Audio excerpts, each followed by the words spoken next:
It is the final day of competition here for the Major 3, and not just for the Challenger Division, but also for the Rising, and it is a beautiful day, and Rain, we are down to 4 teams trying to compete to take that championship. They all have lava lilies waiting for them into the grand finals, but Fireside S'mores and Cuttlefish fighting for an opportunity to get into the losers finals to fight into that grand final spot. So for both these teams, likely to be a very long day. Yeah, for any of you guys that joined us yesterday, you were probably in for the long haul. We saw so many map 5s in our matches yesterday, so I'm expecting big things from these teams here. Would love to see some more map 5s because, of course, the loser of this match going to be out of the running to, as you said, go up against the Lunar Losers Finals and then try to move on to play Lava Lilies in that Grand Finals. Yeah, 100%. And obviously, we started out with the top 8 that made it through the Swiss stage. And of course, being here, we are now down to 4. Of course, Fruit Salad losing that match against Lava Lilies Rising, waiting for the winner of this coming matchup. And that'll be the match following this one. And of course, the grand finals between Lava Lilies and one of these 3 teams will happen on the official Overwatch esports stream. So when that happens, we will, of course, send you there. But for now, you're here. Relax, get a drink, get a snack. We've got a couple of great matches ahead of us against some very formidable teams who have all taken away multiple wins so far going into this bracket. And of course, going up against each other. I mean, these are teams that I feel very confident in personally, and it's one of those situations where it's really hard to bet against either of them. Yeah, I agree. Both these teams have put up some really impressive showings so far. Just to make it this far in the Rising tournament, of course, you've been putting up your best match all the time. So looking at the rosters here, we will be showing on the screen shortly. First up, Fireside S'mores. We have Laser on that tank role. Casey Honeycrisp and Horror Cowboy on the DPS, and then Queen Bee and Road filling in on the support here. I saw these folks play yesterday. Excellent showing from this team. A lot of really strong compositions that they're able to run and comfortable in a variety of different map situations as well. I was very impressed by all the players on this team and the synergy that they have together. It's really, really strong showing from Fireside S'mores so far. Oh yeah, 100%. Back in the Minor 3, they barely missed out on the qualification to get into the bracket, but 3 of the 5 players here, they were on that team together. They have the ability to kind of work together, and you look at some of these players like Casey Honeycrisp, where she managed to win the Major 2 alongside Fable. We have Laser, and she ended up winning the Minor 2 with Miss Emerald. These are players with a lot of experience and championship material clearly sitting on them. And on the other side of things, Rain, Cuttlefish winning to take them down. Not quite as much experience when it comes to being in that limelight, but that doesn't matter because when you're in this position, the records basically go to 0-0. It's all about leaving it all out there. Of course, Juniper going to be on the tank. We have Thembo and Arachu on DPS, and then Kayla and Flatline on support. And again, don't let anything fool you here. This is a very tough team that has put up amazing fights throughout the entirety of the Major 3. Yeah, you cannot underestimate any of these teams here. And like you said, Hunter, essentially this is a 0-0 score line, right? And that's a great way to be thinking of it. You know, don't think too much about the pressure from past matches here. This is all about in the moment right now. This is do or be eliminated for both of these teams. So both going to be fighting very hard to stay in and move on to that losers finals.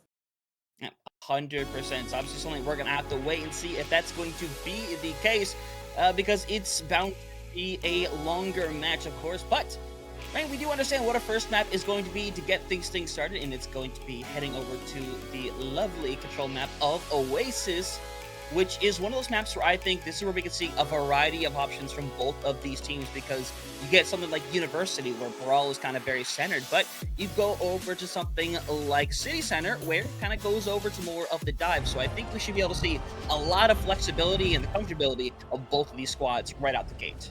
Yeah, I'm excited to see what these teams are going to opt to roll out with. Looks like we will be starting on City Center first. So, like you said, Hunter, an opportunity to play maybe a little bit more of the dive style on City Center here. There is, of course, that high ground on the one side of the point that's really excellent to be able to control that. And then the point itself, there's some corners and stuff that you're able to sort of rotate around. And if you get in control of the point first, sometimes it's really hard to push back into that point because there's so many little corners that the opposing team can sit in and just contest the point forever. Looks like maybe not gonna take the opportunity to play dive here as the doors are opening. Both Fireside S'mores and Cuttlefish have locked in the Orisa for the tank. I expect that Casey Honeycrisp probably gonna be moving over to potentially the Tracer, or no, going to match on the Sojourn as well. So Sojourns for both sides here. The difference here being the backlines and of course Dembo on that Genji role, so a lot of kind of kill potential here if the members of Cuttlefish can get Fireside S'mores squishy slow. Yep, 100%. But Queen Bee is going to be the first one to go down. Juniper already making things happen right now in Cuttlefish. Very quick to end this fight and try to take it away. Laser, of course, wants to try to find somebody on her way out. Unfortunately, likely to not be the case as Fireside S'mores gonna take this first fight convincingly so. They don't have nearly as a fast out, but they do have more sustainability thanks to that Kiriko. Yeah, and that's exactly it, right? The Kiriko versus the Lucio matchup. Cuttlefish, they're gonna need to take fights really, really quickly with this Lucio Juno. If you're running the double speed, you need to make the most of it. So that's really big from them to be able to engage first, find that pick, and control City Center first for us. Fireside S'mores, though, they're getting set up here. Laser has already built 70% to that Terra Surge, so Cuttlefish might not be expecting that. If Fireside S'mores can get in quickly and build up that ultimate, that could be a great opening for them to flip this back over to their favor. Yeah, you see Juniper already experiencing some issues right now, but Archer's actually going to come away with the first pick for Cowboy. Going to be sent back to the spawn room, and now that gives the advantage to Cuttlefish to try to take this one away once again. Unfortunately, all falling apart at this time right now is Cuttlefish going to take away this fight on the bright side, not having used any else to do so, and are going to have almost everybody way ahead in terms of vault charge to their opposition. Yeah, Cuttlefish, the members are just doing so much damage to Fireside S'mores, able to build up all those ultimates. Fireside S'mores, though, you're coming back into this. Honestly, you might want to look to just take a dry fight here. We're approaching that 60% for Cuttlefish, so if you're Fireside S'mores, you don't really want to invest anything in this unless you know for sure you're going to be able to win that fight, because come the next fight, you won't have a chance to build up any more ultimates here. Yep, we see the Terror Surge get activated. The beat gonna be brought out by Kayla to be able to keep all of their teammates secure. But at the end of the day, it seems the advantage is finally starting to go somewhere for Fireside S'mores. Already 2 picks to their name. Laser cleaning things up very nicely. Gonna slap on an Orbital Ray just to try to secure this fight. But right now, Cuttlefish, remaining members, doing a fantastic job of staggering things around, making this last as long as humanly possible. And that's gonna take it into that 90% range, but things will eventually come to an end. But in that case right there for Cuttlefish, you can't be too mad. You only end up investing pretty much what Fireside threw at you. Yeah, exactly. So both teams here being very tempered with their ultimates. I really like that. But Cuttlefish, of course, they're in that last fight territory. If they're able to flip this back over in their favor, that could be map point here. So Fireside S'mores, they have both the DPS ultimates online. I'd love to see Horror Cowboy copy that Orisa, but no, Queen Bee's actually going to invest the Kitsune Rush first here. Yeah, I don't dislike it either, but now you're going to see a little bit of separation here. The Terror Surge is going to get activated. Not going to find anything in the blade. He is coming away, though. Going to trade out both them both. Bet you're going to get taken out. Laser still on the scene, trying to make something work right now. And the rest of the team is rallying around them, pushing back the rest of Fireside back into the spawn room. And now the question is, can a touch be made? And the answer is very likely not. If there's a touch that comes through, Hunter, it's gonna be very, very messy. We see that Casey Honeycrisp has the overclock, but nobody from Fireside S'mores gonna be able to touch City Center here, and Cuttlefish taking that 100%, but Fireside S'mores, I think they were coming alive a little bit at the end there. The Kitsune Rush, I really like the positioning of it. I would have loved to see Horror Cowboy copy that Orisa first, so that you'd have a little bit better of a chance to stay alive through that and build up to that Terror Surge, because unfortunately, Horror Cowboy did get the copy off, but immediately just burned down, so not able to get the Terror Surge online there. So a little bit a bit of a slow start for the Fireside S'mores, but kind of picking it up and playing their comp a little bit more as we expect. Looks like we are in, I'm gonna guess university. I actually don't know if I've ever seen that backdrop. There we go. Here we are in university. So Fireside S'mores, Queen Bee is actually going to swap over onto the Brigitte here. So looking to have a little bit more sustain. I expect that we're going to see her position with the DPS a little bit more to try and keep them alive through these fights. Yeah, you saw in there, Juniper went in for the push, but somehow manages to get Laser and Roe taken care of early on. For Cuttlefish, it's going to be another quick fight here. Juniper's got a 4K, looking to get the 5. Juniper, she's gonna secure the 5K, get their team a nice win to start. And this is the biggest struggle I feel like is gonna be for Fireside in this series, and it's gonna be these neutral fights. Yeah, absolutely agree. Juniper doing a great job of just creating space, confirming kills for her team. And now that Cuttlefish are in control of this point, look at that. They've got themselves set up on that high ground. So as soon as Fireside S'mores walk onto the point to contest, they're just going to be barraged with damage from Cuttlefish. Yep. Went for the spin there just to create a little bit of room. Maybe try to see if you can knock Juniper inside of that hole in the center. Unfortunately, not quite going to happen right now. Just trying to trace down Kayla. Just trying to find some kind of elimination here, because the longer this lasts, the worse it ultimately is going to end up being for Fireside in this situation. Cuttlefish is coming up to a couple of ultimates right now. Most specifically, Juniper is sitting at about 90% nearly, trying to see if she can get this online. But it's a high-intensity fight right now, Rain. Neither of these teams want to lose this one, and with the tank going down eventually, Laser gonna drop Juniper with another opportunity right now to take this one away, helping out her team moving forward, 50% and counting, and it's gonna be another fight loss for Cuttlefish, another large ult rotation. Yeah, and like you said, Hunter, these neutral fights just not really going the way of Fireside S'mores there. You see that although that fight is happening on point, Cuttlefish in control the entire time. And like you said, look at the ultimate bank for Cuttlefish. Almost 5 ults online here, so it's going to be explosive. Fireside S'mores, of course, building up to their own as well, but Flatline engaging with the Orbital Ray first. Yeah, that's not the ideal way to get a fight going, because it ends pretty much as soon as it begun right there. And that's the Blade as well as that Orbital Ray. At the same time, Road ended up using it back. So now, again, a touch can happen, but it's not going to be clean. It's not going to be clean, and they're going to be forced to fight right on that point as well. We see the copy coming out onto the Orisa. Let's see if they can build a Terror Surge. No, immediately burned down. It's unfortunate, but we're going to see the touch come through. Overtime has been activated right now. Terror Surge maybe the last hope right now to pull together. Manages the health here of Arch 2 as Kayla already sitting dangerously low, and it looks like Fireside S'mores will be able to take a fight away. It's going to cost them a lot of what they have left in the ult bank, but it's got to be worth it because you had no other choice. Yeah, made your way onto the point, just getting some cleanups here for Fireside S'more. At least you hold on to that overclock from KC. Because that's all you really have to work with here, and not really going to be able to build up any ultimates in this first fight. Maybe if you can get it into the second, because Cuttlefish here, they don't have anything online either. So Fireside S'mores, as long as you're playing patient here, right, just touch the point when you absolutely have to. Stay on that high ground for as long as you possibly can.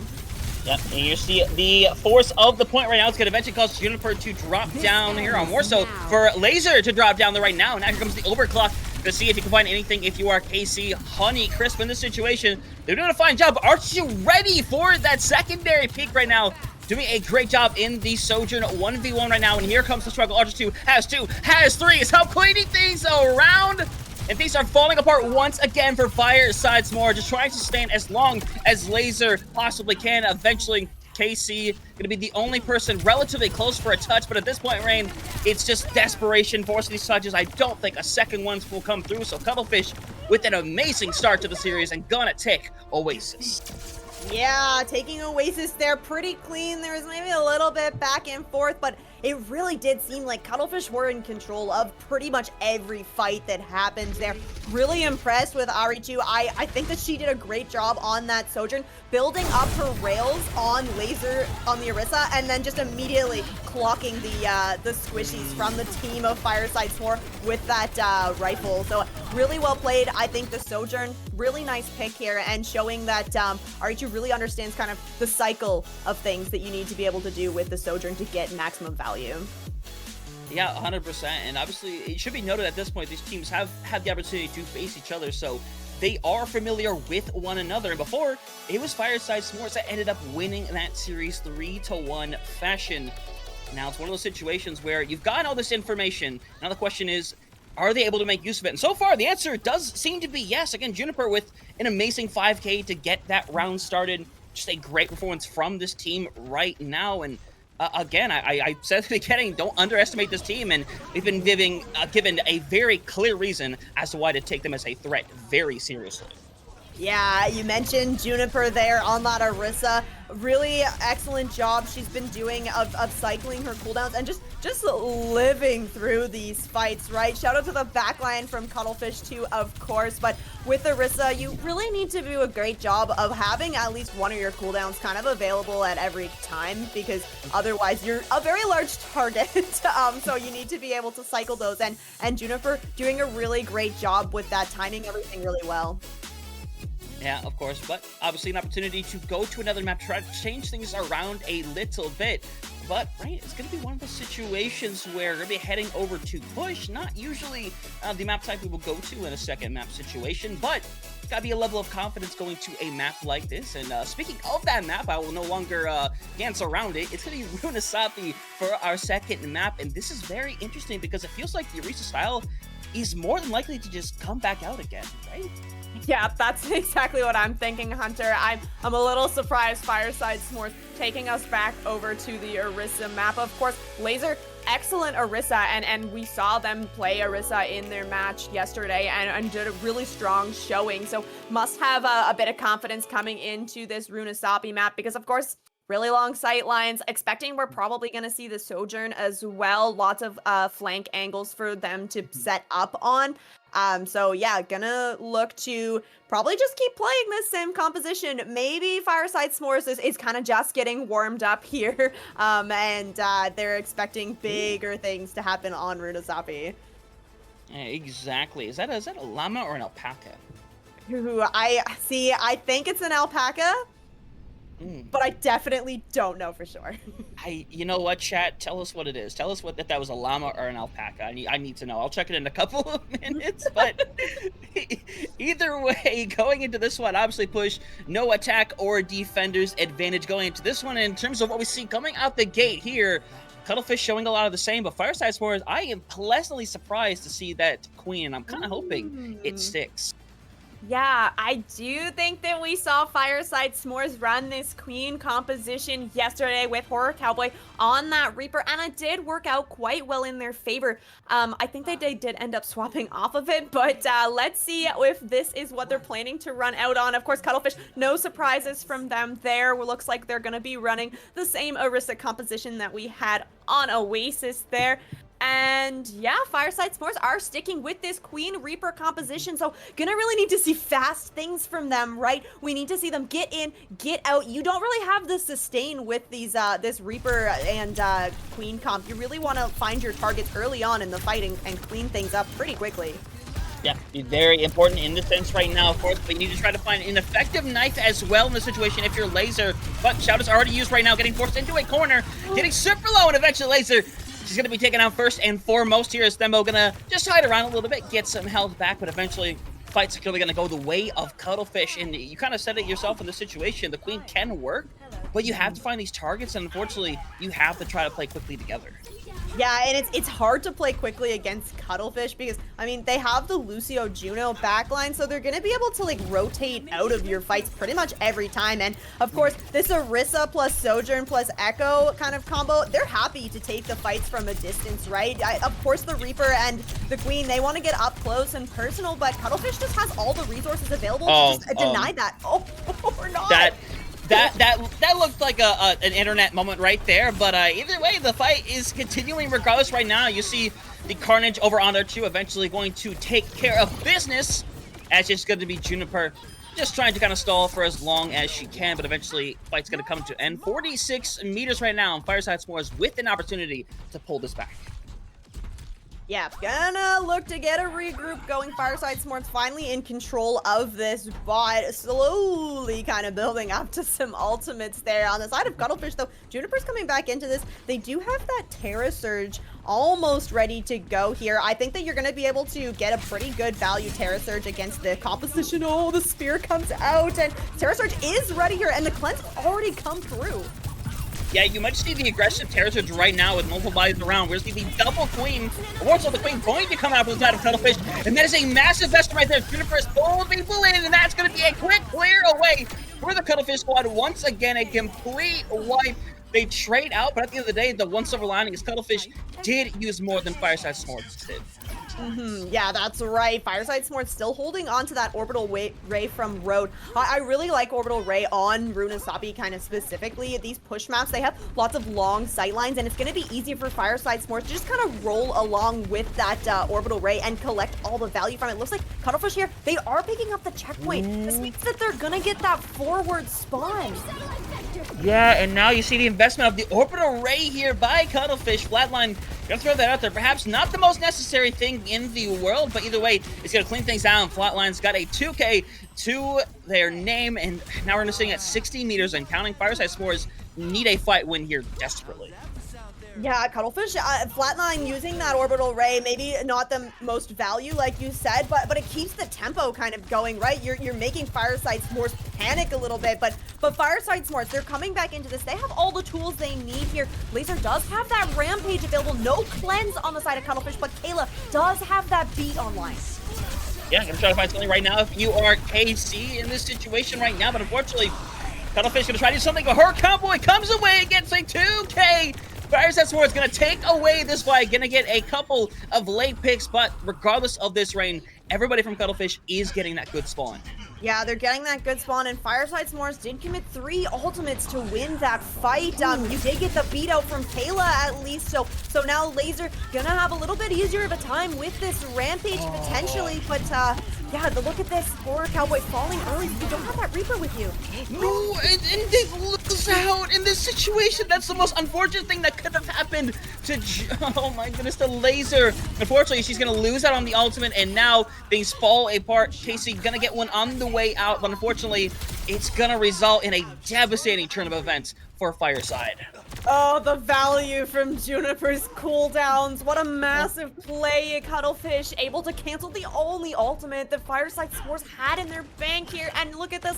They're walking in. Thembo has that copy online, and Juniper again almost has the Terra Surge. So we could see the copy go out onto maybe the Queen here, or even the Reaper, because you can stay alive for longer, build up that Blossom. Ooh.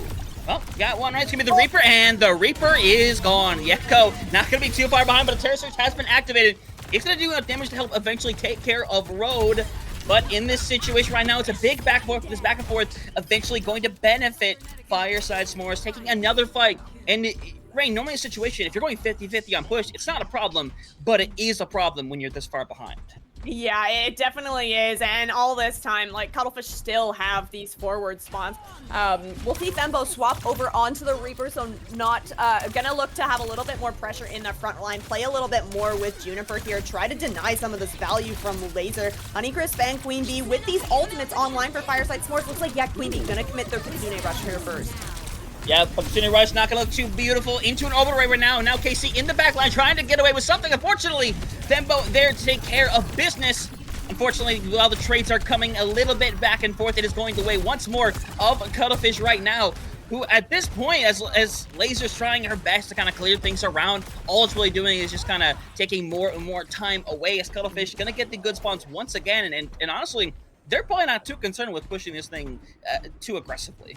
Yeah, I do expect that we'll see them probably pick up this checkpoint and then maybe just chill out a little bit, wait for 5. Honestly, if you're Cuttlefish, you really just want to just draw ults out of Fireside S'mores, right? You can just sit here and take as many fights as you want. As long as you have this forward spawn, you're sitting very, very comfortable here. It's all on Fireside S'mores to make something happen here. We see Laser does have this Rampage here, but taking a fight against Thembo, gonna just deny value.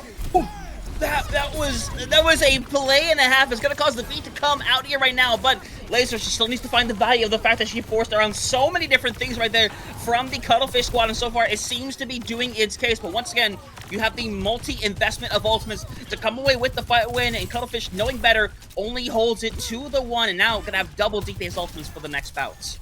Yeah, that's big for Cuttlefish. What a dramatic entrance from Laser there into the fight. The rampage from the high ground. Ooh, and look, yeah, Casey finding that late pick onto Arichu, and look, even Thembo looking to maybe take a fight here on point. Fireside Source not gonna chase that kill down, not gonna get too greedy. Don't want to go into the little room with the Reaper, I get it. The Blossom is online for the side of Horror Cowboy as well, but in this larger open space, gonna be a little bit harder to get the value. Arichu gonna commit this overclock early here. Yeah, it's gotta happen though. Thembo gonna get the mini health pack. Unfortunately, it's just gonna keep them up for another second in that situation right now. Now, Horror Cowboy gonna go through, is gonna come away with 1. And while Juniper is there to try to help shut it down, unfortunately, I think the numbers game is going to play its effect right now. Juniper just gonna stall out for as long as she possibly can, but eventually, we are gonna see the forward spawns be activated by Fireside S'mores, and now more than ever, they need to keep this momentum going. Yeah, 2 minutes still to go here, so definitely doable for Fireside S'mores to push forward here. We do see that Cuttlefish... Oh, Thembo is hiding with this Death Blossom. I do not think anyone from Fireside S'mores knows that they're here, and they don't have anything really to cancel this Death Blossom if Thembo is able to find a good position for it. Yep, we're gonna see right now, because we consider Rush gonna be the first and foremost, but here comes, coming through right now, but Casey gonna take care of business, Thembo being taken care of, but the trails are coming through once again right now. The Terror Surge activated with an orbital ray as well. Now is this time, we're trading out desperately in this situation, trying to make something happen, but at the end of the day, Fireside S'mores is coming away with the majority of these targets, and now the cleanup is here, and now this next fight likely gonna be the most important of this entire map. Yeah, how impressive is that from Fireside S'mores to sustain through just an ultimate barrage from Cuttlefish.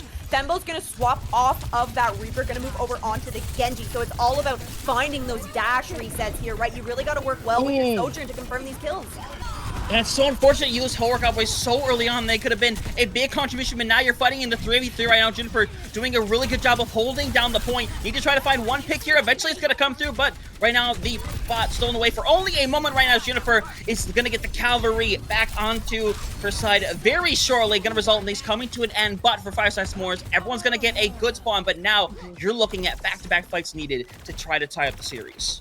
Yeah, exactly, and in control of the point here for Cuttlefish, you have Kayla with that beat, so you're gonna be able to sustain through the next kind of ultimate that's online here for Fireside S'mores. Casey with that overclock. I do find that Casey tried to take a really long angle with this overclock the last time. I'd love to see her play just a little bit safer with her team. You need to stay alive through your ultimate. Even if you don't confirm the kills, at least create the pressure. Yeah, and regardless of the fight going on right now, but right now the bot is taking a nice little trip right now as there's the 1v1 as Horror Cowboy went on the chase right there as the fight is slowly transitioning back over towards the bot right now, but it feels like a lot of 1v1 fights happening more than anything else, and in this situation, it should kind of go to the way of Fireside in that situation, but it's really not. Cuttlefish, they still have the ability to sustain. They have both of the supports still hanging around, and now it's down to Laser, Horror Cowboy, and Casey to find something right now. Unfortunately, gonna get taken out right now. Archer 2 gonna get taken out in time right now as Laser, the last hope of her team, unfortunately gonna get taken down. Everybody, we're going to be at match point already. Fireside S'mores bringing a lot of fight to this one. Unfortunately, Cuttlefish getting the big advantage early on. Yeah, it looked a lot closer towards the end of the map. Like you said, it was just Cuttlefish got so much progress in just the first kind of half of this map that it's just so hard for Fireside S'mores to come back from that. Even once they kind of found their footing with this queen composition, really excellent showing from Cuttlefish. I have to say, really impressed with the way Cuttlefish was shutting down the echo from Fireside S'mores every single time we saw that copy come out from the from Thembo on, or sorry, from I believe it was Horror Cowboy on the echo. They just got shut down every time, weren't able to build up to their ultimate, and that's really the point of the copy, right? You got to get the ultimate online. Yeah, and Horror Cowboy was having a lot more success once they eventually went over to that Reaper. But of course, I think the thing that really killed the momentum that Fireside Sport was starting to get was the deletion right there of that Rampage, and it's an unfortunate situation. And I mean, credit again for Fireside S'mores fighting back, managing to pull back an extra 60 meters after being down as long as they were. But unfortunately, at the end of the day, when you have that kind of big of an advantage at the beginning, it just becomes so hard to pull it back. So at the end of the day, it's a good clutch right now for Cuttlefish, but unfortunately, just not able to win that last fight when it mattered the most. Yeah, and like you said, the push maps, you can play them really smart, right? Once Cuttlefish was like in control and in the lead, they weren't pushing super aggressively. They were just trying to get ultimates really out of Fireside S'more. So it was a close one. Fireside S'mores put up an excellent fight on their map pick. They just weren't quite able to take that one away from Cuttlefish. Yeah, unfortunate situation, but the most important thing is that they are now getting to a point where they're understanding more and more and more, because, you know, look at map 1, felt a little one-sided at times, but you saw the fight back from Cuttlefish, so they have an opportunity to pull this one back, but it might only be one more chance. So when we come back from the other side of this break, Cuttlefish going to have one last opportunity to pick a map. Will we have a quick 3-0, or could this be a reverse sweep in the making? You're going to have to find out after this break.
welcome back from the break, everybody. We're sitting here already at match point here in our losers semifinals here. We're going to determine who's going to be going up against Fruit Salad for opportunity to get into the grand finals. And right now, Cuttlefish up 2-0. Fireside S'mores so far has had great performances throughout this tournament, but is not looking up to character right now with Cuttlefish right now. I think maybe if you were a Fireside S'more fan, you were expecting a much different outcome at this point in the match.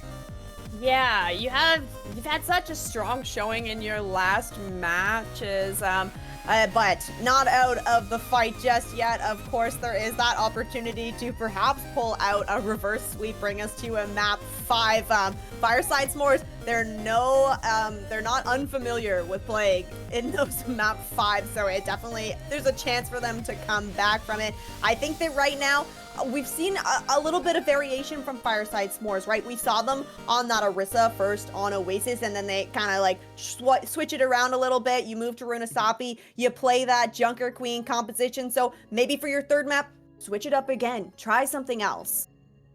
Yeah, and it feels like that's the route that they're all trying to go down right now, because our third and unfortunately potential final map is going to be Hollywood in this situation. Perhaps where Dive is king in this situation, where this is where we're likely going to see things like the Diva, like the Winston come out and show. What I'm really excited to see on top of that is the DPS line, because I feel like they might change around a lot more. I love to see more of that Genji, keep seeing that Sojourn as well. Maybe even the Tracer makes an appearance. It's something we're going to have to see, but this should be a map that is played quite differently from our first two. Yeah, it's going to be a little bit harder for Cuttlefish to roll out on that Orisa composition that they've been running so far and that they've showed they're very strong on. It's definitely not unplayable on Hollywood. It's just once you get into second point and there's all this high ground to control, it's just gonna take so long for that Orisa to rotate up to the high ground that sometimes it's not really worth playing it. So again, that's kind of smart pick from Fireside S'mores. Not only are they maybe gonna swap things up on their end, but make it a little bit harder for your opponents to play that comp that they've been rolling really comfortably on so far. Yeah, and I think this is the best way to go about it. Make this team as uncomfortable as possible in this situation. And in that situation, if you're able to come away with this map, you are almost absolutely going to find some level of weakness in this squad. So even when you get to a point where if you have an opportunity for Cuttlefish to be able to pick a map, Fireside S'mores knows what they need to work on at that point, can maybe try to create something that can kind of work around everything they've been able to gather over the course of those maps. But of course, gotta make it happen here first and foremost here. Can't be looking too far ahead in the future. Gotta take this very much one map at a time, because regardless of the fact is, if you manage to pull out the reverse sweep, let me tell you, it's gonna be a long road to being able to do so. Yeah, absolutely. Yeah, Fireside S'mores, this is it. This is their chance. Like you said, Hunter, one map at a time. Let's just focus on Hollywood, see what you can pull out of it. You did mention we might see some Dive here. Yesterday, Laser actually did play a little bit of Wrecking Ball. I believe it was on Mecha Base on Busan.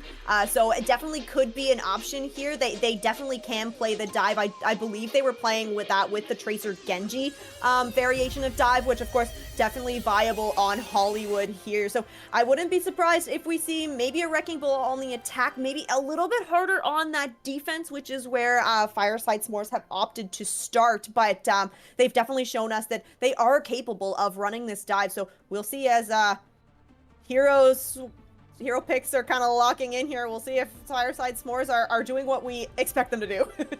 Yeah. Definitely see that's going to be the case. Something that needs to be kind of spoken. If I'm not having one of those moments right now, I believe we've had a swap around of roles. I believe Casey has gone over to the support in this situation. Previously was playing the Sojourn, so I think it's one of those things where perhaps just you have somebody who's super comfortable over on the Brig and you just want to run the Brig Ana. I think that's a fair choice here, but Cuttlefish is... I mean, Cuttlefish is going to have the reaction of, we don't care if this is Hollywood, we're still going to try to make it work. Yeah, if it ain't broke, don't fix it. We do see that RE2 is hovering over that Reaper right now, Thembo on the Sojourn. So looks like Cuttlefish might be rolling out on this Juno Ana backline as well. Of course, not going to have as much sustain in that backline compared to the Brig Ana, but you can still get the same amount of utility out, right? You're still going to be looking to engage with those nades. I think that Fireside S'mores with Horror on this Tracer, maybe gonna be a little bit easier for them to follow up on the antis from Road. Yeah, that's a great job right there, taking Kayla out of the fight there.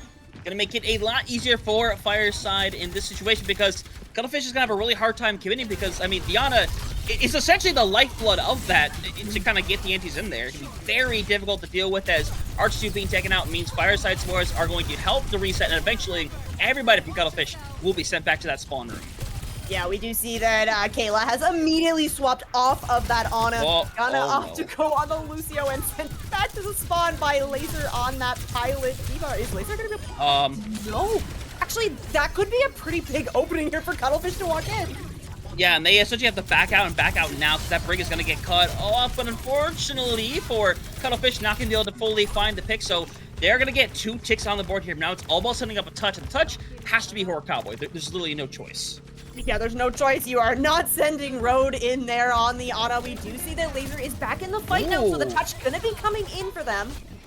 That's a dangerous touch right there. And they're going to get pushed off there in that situation. So now Fireside S'mores is resetting, trying to keep Laser in the mech right now. You can lose the Tracer, but you cannot let your tank get demeched, and at the very least, they will succeed in keeping them in the mech. Yeah, good job from Cuttlefish to just recognize when they're up in a fight and just walk right in onto that point. You can see how much space Juniper is creating here as the cart starts to get rolling. We do see that Road has managed to build up to that nano. Queen Bee has that overclock as well, and this is a great second point. So great for this overclock because there's so much open space. You can take the high ground. It's really easy to get big value from this this ultimate from the Sojourn. I mean, 100% Juniper getting done taking a nice little nap there as this map going to continue onward. And with 4:20 on that clock right now, it's looking like a rope scenario currently for Fireside in the situation. But they got 4 ultimates to be able to go into this fight right now, so the sooner they act, the better it's realistically going to be for them, because Cuttlefish working up to more of their ults one at a time here right now. So with that nano out onto Laser right now, trying to chase down right now, Flatline will eventually be taken down as a result. But now it's a situation of Cuttlefish want to invest anything into the fight. I think the realistic option, Rain, is that they will opt not to here and just take a soft little reset. Yeah, there's just so much chaos happening goodness. on second point. Road finds Kayla there, which yeah, forces Cuttlefish. You have to get the regroup going here. I think we need to see a little bit cleaner fights kind of from both of these teams, really. Fireside S'mores on this dive, you really need to be, your DPS have to be in line with your tank. You need to have the same target that you're looking for. Oh, Tempo falls so low. The support's able to keep him alive, though. Yeah, again, Kayla gonna get super low right there, but Horror Cowboy bites off a little bigger of a bite than they were quite ready for there. So now things are going to move away right now. Gonna see the orbital ray get activated right now. Cuttlefish gonna double down on the ult as a matter of fact right now with a Death Blossom being thrown on. That's gonna be a 2K, and Laser still hanging around in the background, but she eventually is gonna be forced to reset because if they get knocked out, if she gets knocked out of mech again, it's gonna be very, very dangerous. Yeah, you do not want to lose this mech, and Horror Cowboy fall. Okay, excellent from Laser to be able to find that pick onto REG. That's gonna slow down Cuttlefish a little bit here. You don't have to worry about that Reaper that's putting out so much damage. We can come back into this Fireside. They have the overclock available from Queen Bee, and Casey has this rally as well, so they can just touch. No touch coming through. That's such an unfortunate situation. The touches, you have to, unfortunately, you have to commit them sooner than the last possible second right there. I understand the thing is, like, you know, have every second be able to prepare for the next fight, but unfortunately, you have to kind of give an extra couple seconds for the sake of contingencies like that happening. So Rain, now all the momentum is down the drain, and they're just focusing on trying to get out, but unfortunately, they're kind of getting picked off one at a time.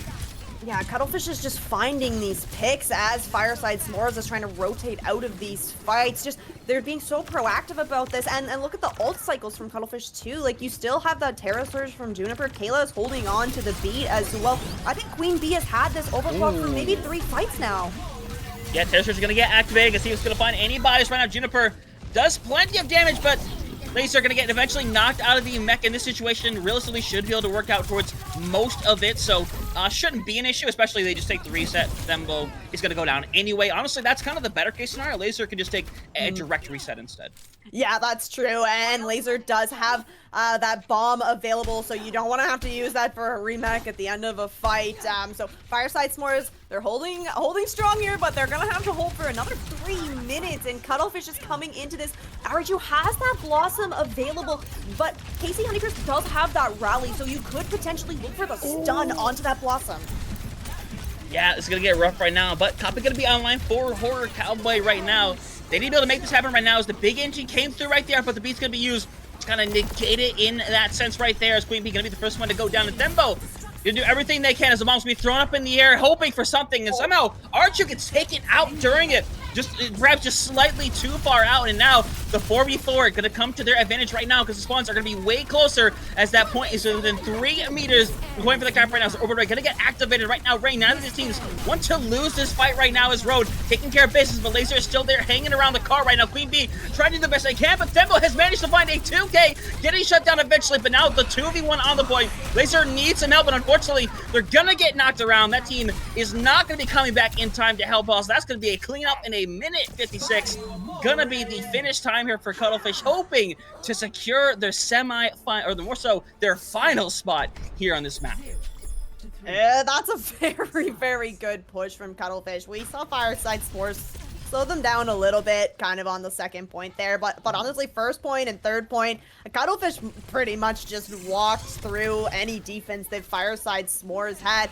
I think that the aggression from Cuttlefish is tempoed really well, right? You're seeing them clean up these kills, and oh, it was actually the boop from Kayla that stops Laser from touching on second point there. So really well done from the Lucio of the side of Cuttlefish. But Fireside S'mores, if you can make it to the end, you can bring this into overtime rounds. I think that maybe we're gonna see them run this dive on attack. They might have a little bit more success with it. I think that you don't feel as pressured to kind of skip that setup stage on defense. I feel like you're constantly kind of reacting to the way that whatever Cuttlefish is doing.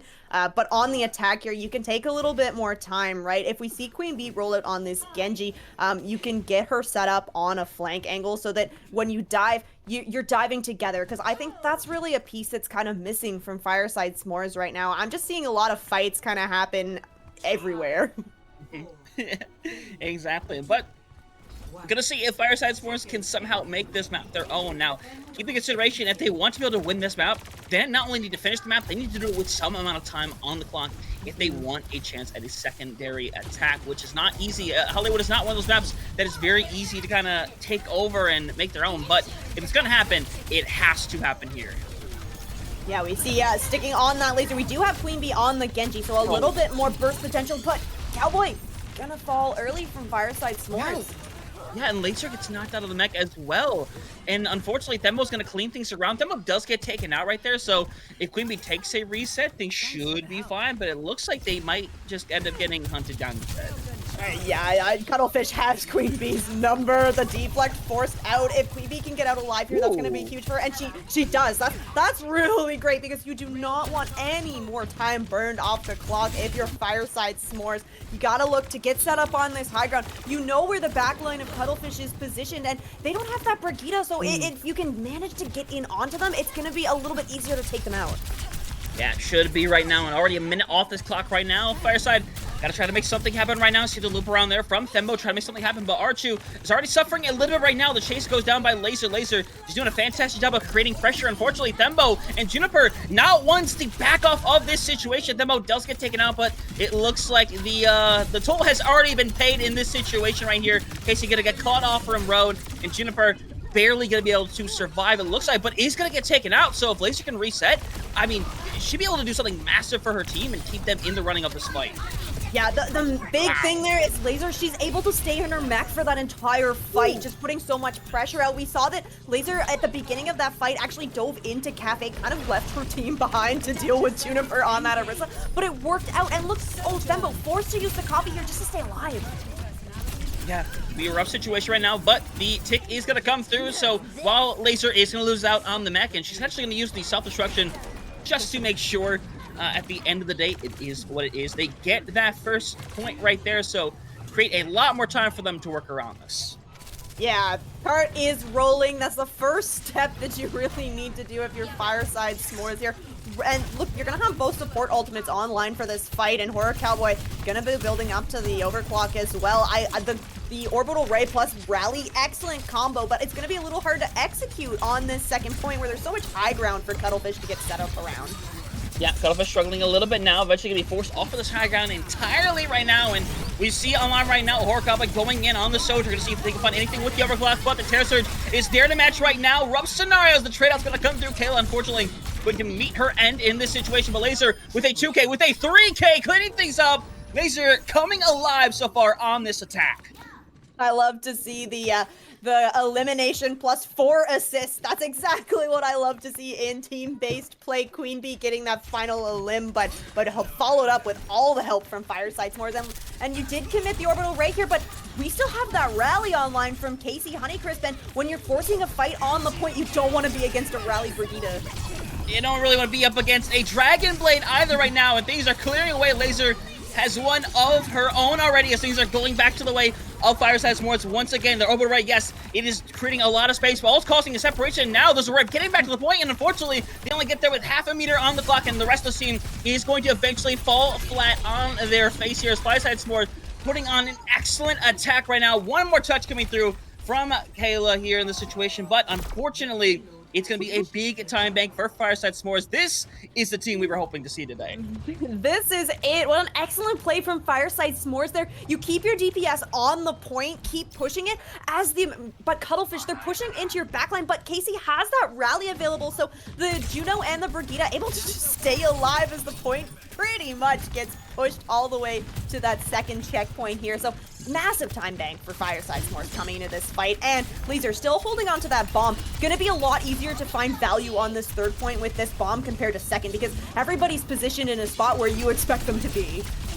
Yeah, and the biggest thing right now, I keep noting Laser in this situation, but she's doing a really good job of just being everywhere she needs to be. The bomb's gonna come out, not gonna find the value, but gonna get back in the situation and making sure to help out their DPS whenever they need that in the 1v1s. Make sure to basically help secure it. Thembo eventually gonna get forced out here, but Thembo's also going to have their blade ready to go for this fight right now, or we're gonna get committed right now. This can get very dangerous for Juniper, desperately low, gonna get taken out, and the rest of Cuttlefish might not be too far behind. Thembo has to consider whether or not to just try to use this blade anyway right now, as Queen Bee finds a 2K here, and unfortunately for Thembo, they're not gonna have an opportunity. And now with 3 bodies on this cart, touches are possible, but Rain, it's going to be completely desperate. As a matter of fact, I don't think a touch happens.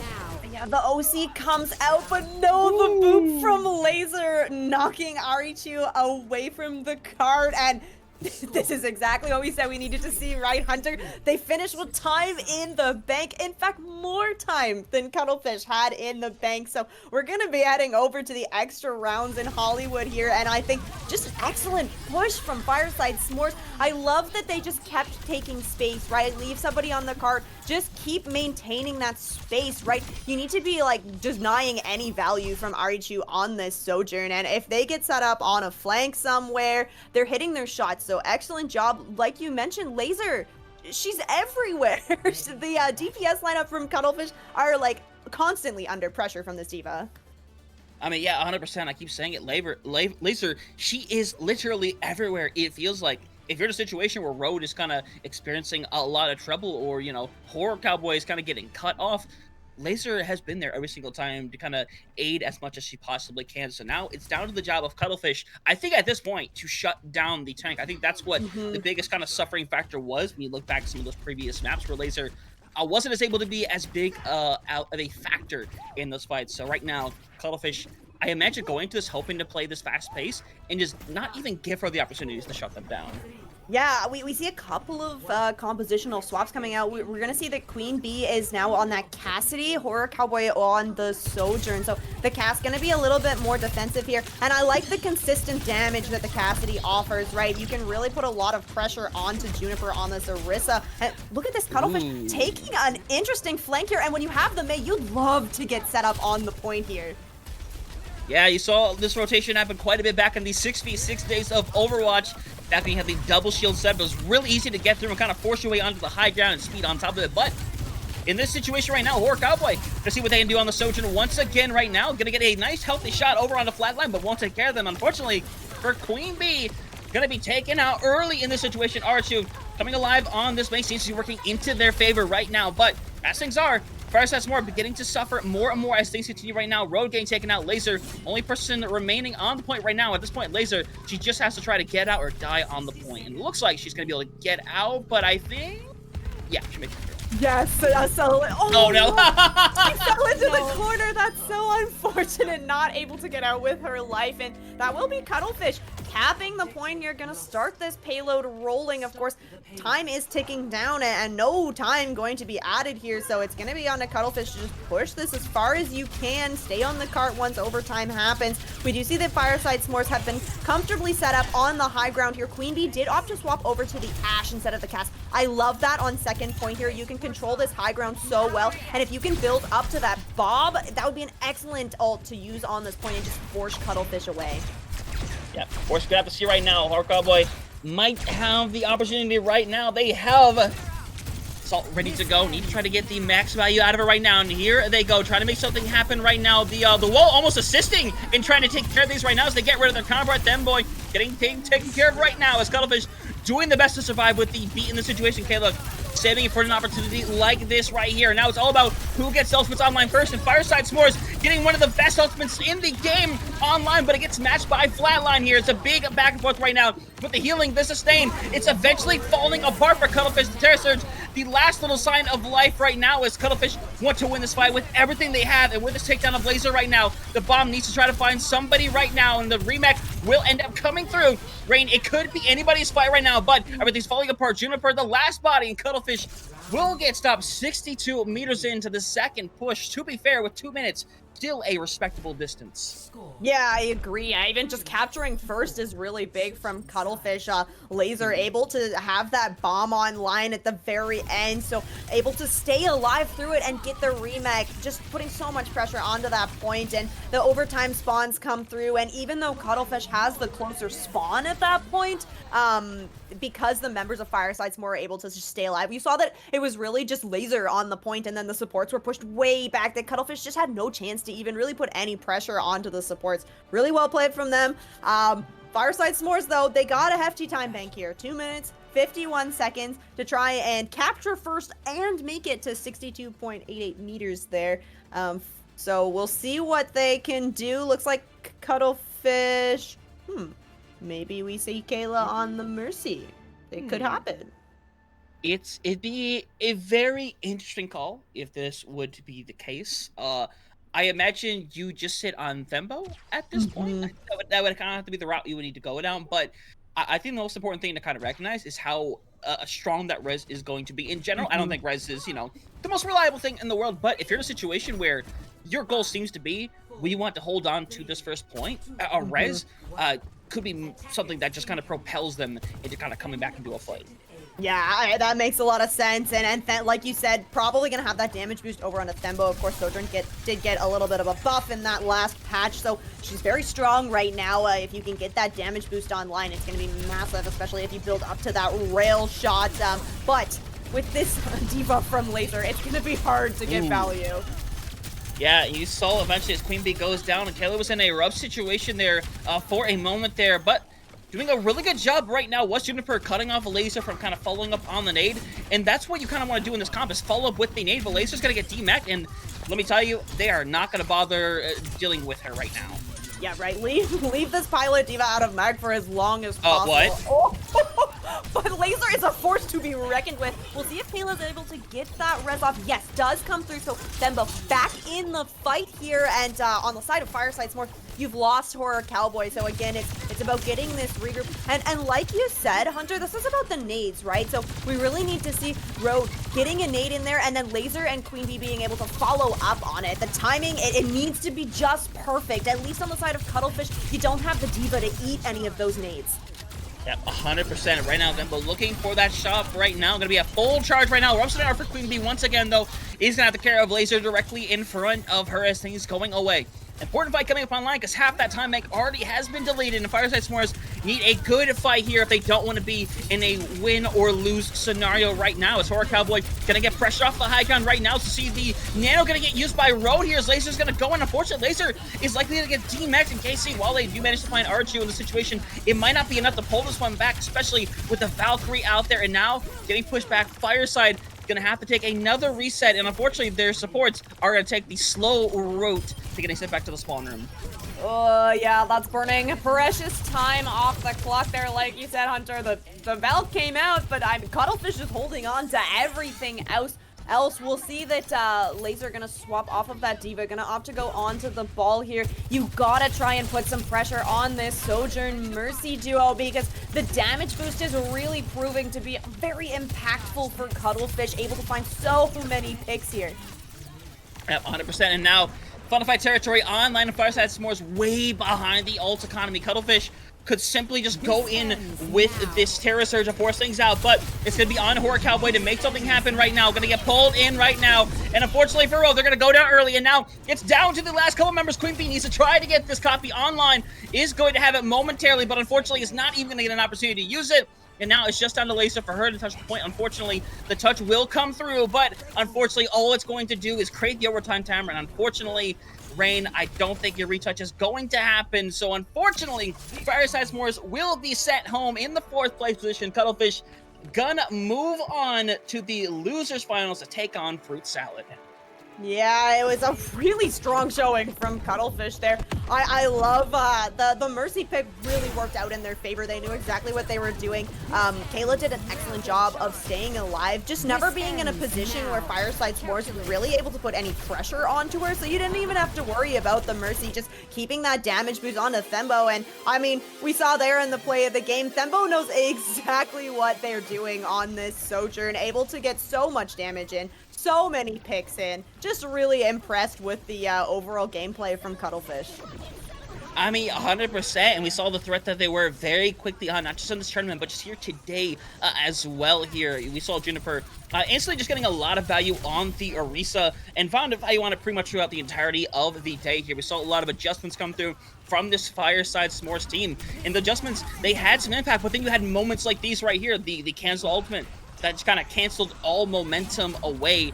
But at the end of the day, it felt like they found an answer, and unfortunately, the moment that a answer was found here by Fireside, you just had the swap over to pretty much do everything they could to negate Laser. Unfortunately, it became very visible in that situation. It just gets so incredibly hard to come back. Yeah, exactly. Once you've kind of lost that initial couple of maps, so hard to come back. Even, yeah, like you said, Hunter, they found their footing. I think that it was kind of came down to timing, right? We saw that Fireside S'mores, when they had ultimates online, they were able to use them very impactfully and able to kind of secure kills off of that. But like we mentioned in the first map, once we came into those kind of neutral fights, it just felt like Cuttlefish were always making the first move. They're always taking the fight on their terms, and when they're able to do that, just winning the fights over and over again. Yeah, it's an unfortunate kind of situation because you see the amazing potential that is on this Fireside S'mores squad, very clearly so. Unfortunately, Cuttlefish had a certain level of coordination and communication, obviously, to kind of make a lot of these neutral fights their own. Unfortunately, that is a lot of what decides who gets the early momentum.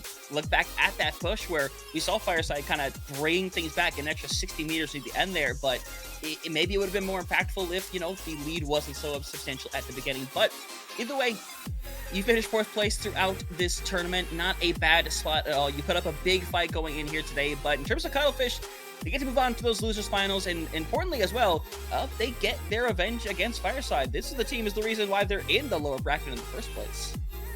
Yeah, exactly. So Cuttlefish, like we said, gonna be moving on here. They're gonna move on to play Fruit Salad. Don't go anywhere. We're gonna go to a short break, and then we'll be back with more Calling All Heroes Rising.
Welcome back, everybody. From our break, we are on the other side of the conclusion that was a 3-0 in the favor of Cuttlefish, but Cuttlefish's journey has not come to an end quite yet. If they want to make it to the grand finals, Ryan, they're going to have to get through Fruit Salad, a team that has been very dominant throughout the entirety of the Major 3, only getting taken down by Lava Lily's Horizon, as we see right here, going down in 3-0 fashion. So the question becomes at this point, who's going to have the better of it? A team that just came off of a massive 3-0 victory in the losers bracket, or a Fruit Salad team that is experiencing one of its biggest losses so far in the Major?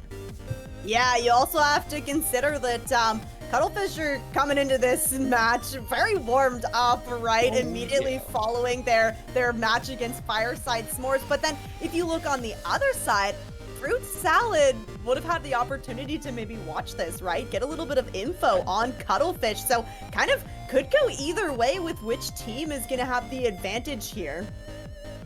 Yeah, definitely would be the case in this situation right now. And obviously, you would love to be sitting, kind of just sitting by, watching everybody play. That's a massive advantage to be able to have. And I'm sure Lava Lily's Rising kind of take this opportunity to kind of warm themselves up already, kind of watch over these games and determine, all right, this is what we want to do. But let me tell you, because fun little fact here, I scrimmed for the first time in like 2 months, a couple days ago.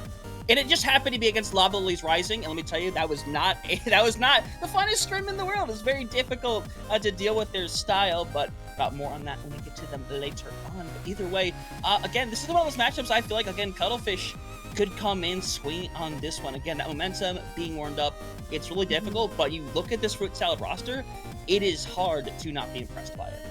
Yeah, Fruit Salad has had a strong showing throughout. Don't be fooled by that 3-0 loss to Lava Lilies. Lava Lilies is an incredibly strong team, but Fruit Salad, they've done phenomenal so far. They did end up taking a 5th map for the first semifinals there, kept them in that winner's bracket, and actually did send Fireside S'mores down to the losers.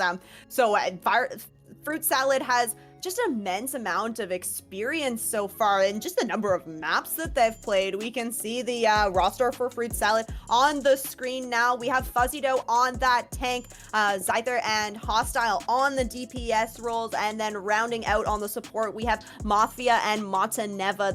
This team has been really strong. They've had quite a bit of flexibility in the compositions that they can play, so I think that Cuttlefish are going to have their work cut out for them against this team. They've looked so great so far. I mean, they really have, in this situation, it's really hard to kind of sit here and believe that they don't have a good shot. And of course, Fruit Salad would love to have that opportunity to be able to have a rematch against Lava Lily's Rising, because it's an unfortunate situation to go down 3-0, but I mean, we can just use the point we literally just made last match with Cuttlefish, where Cuttlefish went down earlier and ended up coming back because they kind of had new info, and they turned what was originally a 3-1 loss into a 3-1 victory. And of course, just saw them, but we're going to introduce them again because why not? Juniper on tank still, Thembo and Arachu DPS, and then Kayla in flatline support. And I think we saw what all these players were very comfortable playing and kind of what they kind of fell into style-wise. The question is that style going to mesh into Fruit Salad right now? Because it's one thing when it works against one team, but you're going up against an entirely different beast here within Fruit Salad. Yeah, that's right. And Cuttlefish, you did get the chance to play against a few different team compositions in that match against Fireside S'mores, right? You went up against the Dive, you went up against the Brawl, so at least you're kind of warmed up if you're Cuttlefish to play against a few different compositions, even if you aren't sure what Fruit Salad's gonna run out on. Looks like the first map pick has come through as well, and we're gonna be heading into Busan to kick things off. Yeah, I affectionately refer to Busan as the perfect control map. Not because it's the most fun to play necessarily, but because it's the map that will give you the most flexibility and kind of ability to show what you can make happen. Because Mecha Base, very much a brawling map. You go down to downtown, it's a dive map. You go over to Sanctuary, it revolves around poke styles a lot. You can run different comps in different areas, but it's clear which area kind of has its big strengths and what the disadvantages are of it. So this is where I'm really curious to see right now, because we know what Cuttlefish is comfortable on and, in a sense, uncomfortable on. It's really about seeing what Fruit Salad is going to do in response here, whether they decide to stick to their own style or whether they're forced to make any adjustments. Yeah, like you said, Busan essentially kind of the perfect place to start things off. Teams can get a feel for what each other are going to run, and not just the compositions, but kind of the style that they're going to play those compositions, right? So it's excellent way to just test the waters, see how far you can kind of push the other team, see if you can maybe force them to make some comp swaps or whatever you have there. So excellent pick coming out, and it should be a really even matchup because both these teams, like we said, they have the flexibility, they have the hero pool depth, so gonna be able to adjust to every sub-map type on Busan. Yeah, definitely. So I'm excited to see what's going to happen here. We're going to get things figured out and sent away as soon as we can here. But again, it's all about the adjustment of style. Again, Cuttlefish seemed very comfortable in running the style that they went through originally. And there were concerns before. They tried to run that same Arisa style over on Hollywood. And in the initial retrospect is that, okay, this is not going to be very advantageous. But eventually, they did make it happen. They did make it work. So now the question is, doing so here again against Fruit Salad, who is very likely to be willing to kind of run a similar style as well. So it's going to come down to that kind of conversation here, as well as determining, obviously, as the series goes on further and further and further, it's also about the willpower, because while Cuttlefish are warm, there is such a thing as playing for too long and having only so much stamina. Yeah, they're probably, Cuttlefish was probably feeling pretty good that they were able to clean out that last match that they played in a 3-0 fashion rather than taking it to that 5th map, because like you said, stamina gonna be so important. And of course, whatever team takes the victory here, they're not done playing, right? They're gonna go on to play Lava Lilies, which is gonna be an incredibly tough matchup. So if you're Cuttlefish, you might end up playing 3 matches in a row, so you don't want any of those map 5s if you can avoid them. Yeah, on the side of Fruit Salad, like, maybe that gives you a bit of an advantage here. Like we said, not necessarily warmed up in the sense of having just played a game, but like maybe you're warmed up enough and you're gonna be able to have more of that stamina to kind of take this all the way and then potentially play another match as well. Yeah, 100% here, and obviously the same kind of goes for Fruit Salad, even though, because obviously this could very much go to 4 or 5 maps as well, and even then, that's still going to do something to you as a team right there. And you kind of look back on that very first day where there were some teams that did have to play 3 matches and do them kind of in very quick succession kind of style right there. But we've seen teams that have had the ability to get away with that. Obviously, Lava Lilies Rising pretty much getting into the grand finals on that first day, winning 3 matches essentially back to back to back in that sense. So it's going to be about seeing if these teams can sustain in the long term right now. And of course, it would just be a big story for Cuttlefish at the end of the day to be able to go through and win back-to-back big matches, get into the finals like that. It's not an easy thing to do to get out of the lower bracket because, I mean, right, the amount of tournaments we have seen where the grand finals were obviously the person that wins the winners one, and also the person that they just faced in the winners finals. It happens 80% of the time, so there's every potential it could be different here today. Yeah, it definitely could. Fruit Salad will, of course, be hungry for that win. They want to get the rematch against Lava Lilies, but like you said, Cuttlefish has fought tooth and nail through this loser's bracket, so you know that they're hungry for it as well. So going in, I just want to go back to talk about the compositions a little bit because we mentioned that, of course, we did just see Cuttlefish play out that match, very heavily favored towards that Orisa composition, and I think that Fruit Salad, we could definitely see some Orisa coming out from them as well. And looking at the submap types on Busan, I think that if you really wanted to, you could potentially force that Orisa comp on all 3 of those maps. I think realistically you could. I think the only one that you would suffer to maybe some degree would be downtown, but that's, even then it kind of be varying circumstances. But either way, I would agree in that sense. I think the Orisa can work in most settings here, especially going into Busan. But part of it's also going to come down to which maps come in what order, because obviously, we're not guaranteed to get a mecha base where the Orisa is going to be the most powerful. So it can be difficult in that sense to kind of make things work. But Rain, speaking of difficulty to make things work, we're getting a couple things figured out really quick. So we're going to get it to a little break, get everything figured out. But once we're back from the side of the break, we will have Fruit Salad and Cuttlefish. So please stick around.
Welcome back to the quick break, ladies and gentlemen. We got things figured out, settled away here, but you stick around a little longer. We'll eventually have another episode of the Hunter and Rain podcast, but that is much saved for a different day here. So we'll have our match between Fruit Salad, Cuttlefish. We've talked up and down this match for Rain. I'm very excited for this initial Busan, where both teams should show a very vast amount of comfortability and flexibility. Yeah, gonna be looking at Busan here to kick everything off, see what these two teams are gonna bring to the table composition-wise and team play-wise. It'll be interesting to see what submap we end up on here, because that's gonna initially determine everything. It looks like Sanctuary gonna be our first Busan match here. I love this because this is, like we kind of mentioned before the break there, this is a little bit more favored towards the poke kind of style. So a lot of pressure gonna be on those DPS players from both teams to find the picks and to really kind of open up and control the map as much as they can. And with Sojourn in the meta right now, this is just a great Sojourn map. There's so many angles to play. There's so much open space. And if both these teams are running out on the Orisa, you can essentially just charge your rail shot off of that tank, similar to how the Sojourn Maga meta used to kind of play. Yeah, 100%. So now I'm excited to get things going away. Hostile, of course, hanging around over on this Genji, which should be very interesting here as we're going to see the match. And it looks like it's going to be nearly a complete stop, but Cuttlefish still doubling down with the style of the Lucio and the Juno. It's going to play faster, but it is not going to sustain as well. So gonna have to see what's gonna happen here to get this first fight started away. Who's gonna be able to capture a little bit more momentum to get things started away right now. Already better struggle for Fuzzy Doe right now, who gets cut off, but gonna have the support there to be able to keep them going. Again, thankful to have the Kiriko right there, so we're gonna have to try to TP back out. Gonna be able to do so successfully, but I've already lost Fuzzy Doe, and the rest of the squad gonna be falling back over Cuttlefish with just the start they were hoping for. Now look at the speed coming through from Cuttlefish. Just absolutely walking forward. And that's what they needed to do, because like you said, Hunter, Fruit Salad is gonna have the upper hand if these fights are longer. With that Kiriko, you have a little bit more sustain to hold through it. So Cuttlefish doing exactly what they needed to do there. You're walking in, you're being aggressive, using this speed to just force Fruit Salad to get out of the point. So the point flip, of course, going over to Cuttlefish, but look at this Fuzzy Doe already putting pressure onto this point. Yeah, that's definitely what you want to do in that situation. Unfortunately for Thembo, rough scenario right now, but again, their set today is going to be Juniper. Already doing a fantastic job of keeping everybody alive, but Kayla suffering a little bit as she's trying her best to stay alive right now, but a lot of pressure is being brought down. But the more this fight goes on, the better it's realistically going to be for Cuttlefish, who are all sitting at 80+%, as right now, Mock is taken out by Kayla, of all people, and Juniper with a great cleanup right now is going to go back and help out the rest of their teammates. Eventually going to clear things away. Another win for Cuttlefish, and already getting a sizable amount of momentum and a lot of ultimates going to be online for both teams shortly. Yeah, it's gonna be explosive this next fight here. Of course, Cuttlefish in control of that point for the entire time. We have support ultimates coming online for Cuttlefish, and the remaining members very, very close behind as well. This is gonna be a good opportunity for them. And Cuttlefish has been so great at taking these engagements first. So I expect as soon as we see a support ult come online, Cuttlefish is gonna engage into Fruit Salad with this. Yeah, of course, Kayla has a beat ready to go right now. Our beats are up a little bit faster as well. A little harder to Ajax here as we're going to go in right now. Flatline going to get taken care of. Going to be committed by Moth first and foremost, as right now, you'll see a big cleanup already the 2K right now, but Juniper going to be bouncing back. She's doing a fantastic job, but the answer is here by Fuzzy. They're trying to find something, but Thembo doing a really good job taking care of things. The 1K, the 2K, clearing things out, and now only one more touch for Fruit Salad, and one of the supports is going to have to do it. Yeah, Fruit Salad committed a lot there, right? They thought that they were going to Mafia not going to be able to get that touch. You needed your Lucio to be able to get that. I'm not sure if any of the members from Fruit Salad going to be able to get towards the point here. Nope, not going to happen at all. So that's going to be a quick first around here for Cuttlefish. Going to be able to take that away. 100-0 fashion going into that first round. And now it's clear the Orisa style right now seemingly favoring this squad, and now the question is whether it goes down to the mecha base where it's going to be perhaps even stronger, or perhaps over to downtown where it'd be a little more weak. And that's an unfortunate situation right there, because we saw the bounce back in that scenario. We're really close to pulling back that fight. Unfortunately, just didn't quite kind of get the follow-up that you're really hoping for right there if you are Zidgar. But either way, get the next fight online, it is going to be Mecha Base, which, oh boy.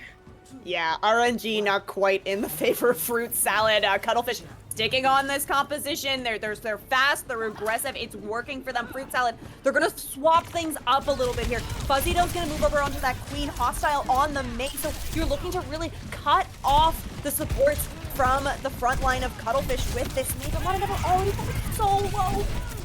Yeah, gotta get pushed back. Fuzzy Dough, rough scenario, but a big wall right there. Juniper manages to find Mott out of nowhere in that scenario. Kind of shot past a lot of the team right now as Mott and Fuzzy Dough. Everybody suffering on the side of Fruit Salad. They're falling over, getting swatted down like flies. And Juniper gonna live to see another day here as points gonna go towards Cuttlefish again very quickly.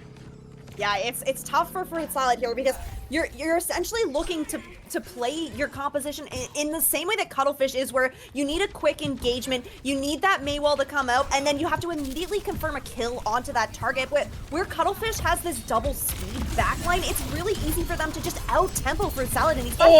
Oh, that was gonna be very dangerous, but unfortunately, while Juniper isn't the first one to go down, Thembo is, and Arachu is gonna have to come down and try to bring their team back into this one right now. The pressure being delivered, already a 4v4, gonna be a rough scenario for Mafia, and unfortunately gonna get taken out. It's just the counterpart support, Mott, trying to keep things alive right now. Unfortunately, will inevitably likely get shut down as they're going for the chases. Now, it's only 2 members left. Flatline gonna try to get hunted down. Unfortunately, it's not going to happen. Another big win for Cuttlefish, and importantly so, don't have to build up, or actually didn't have to use any else because they hadn't gotten to any of them yet. Yeah, Cuttlefish has been so effective in cleaning up kills really quickly that just DPS the ultimates just haven't been able to get online. But Juniper's got that Terra Surge ready to go now. Nothing for, oh, Scythrun finds a pick early onto Flatline, so opening the fight up here for Salad.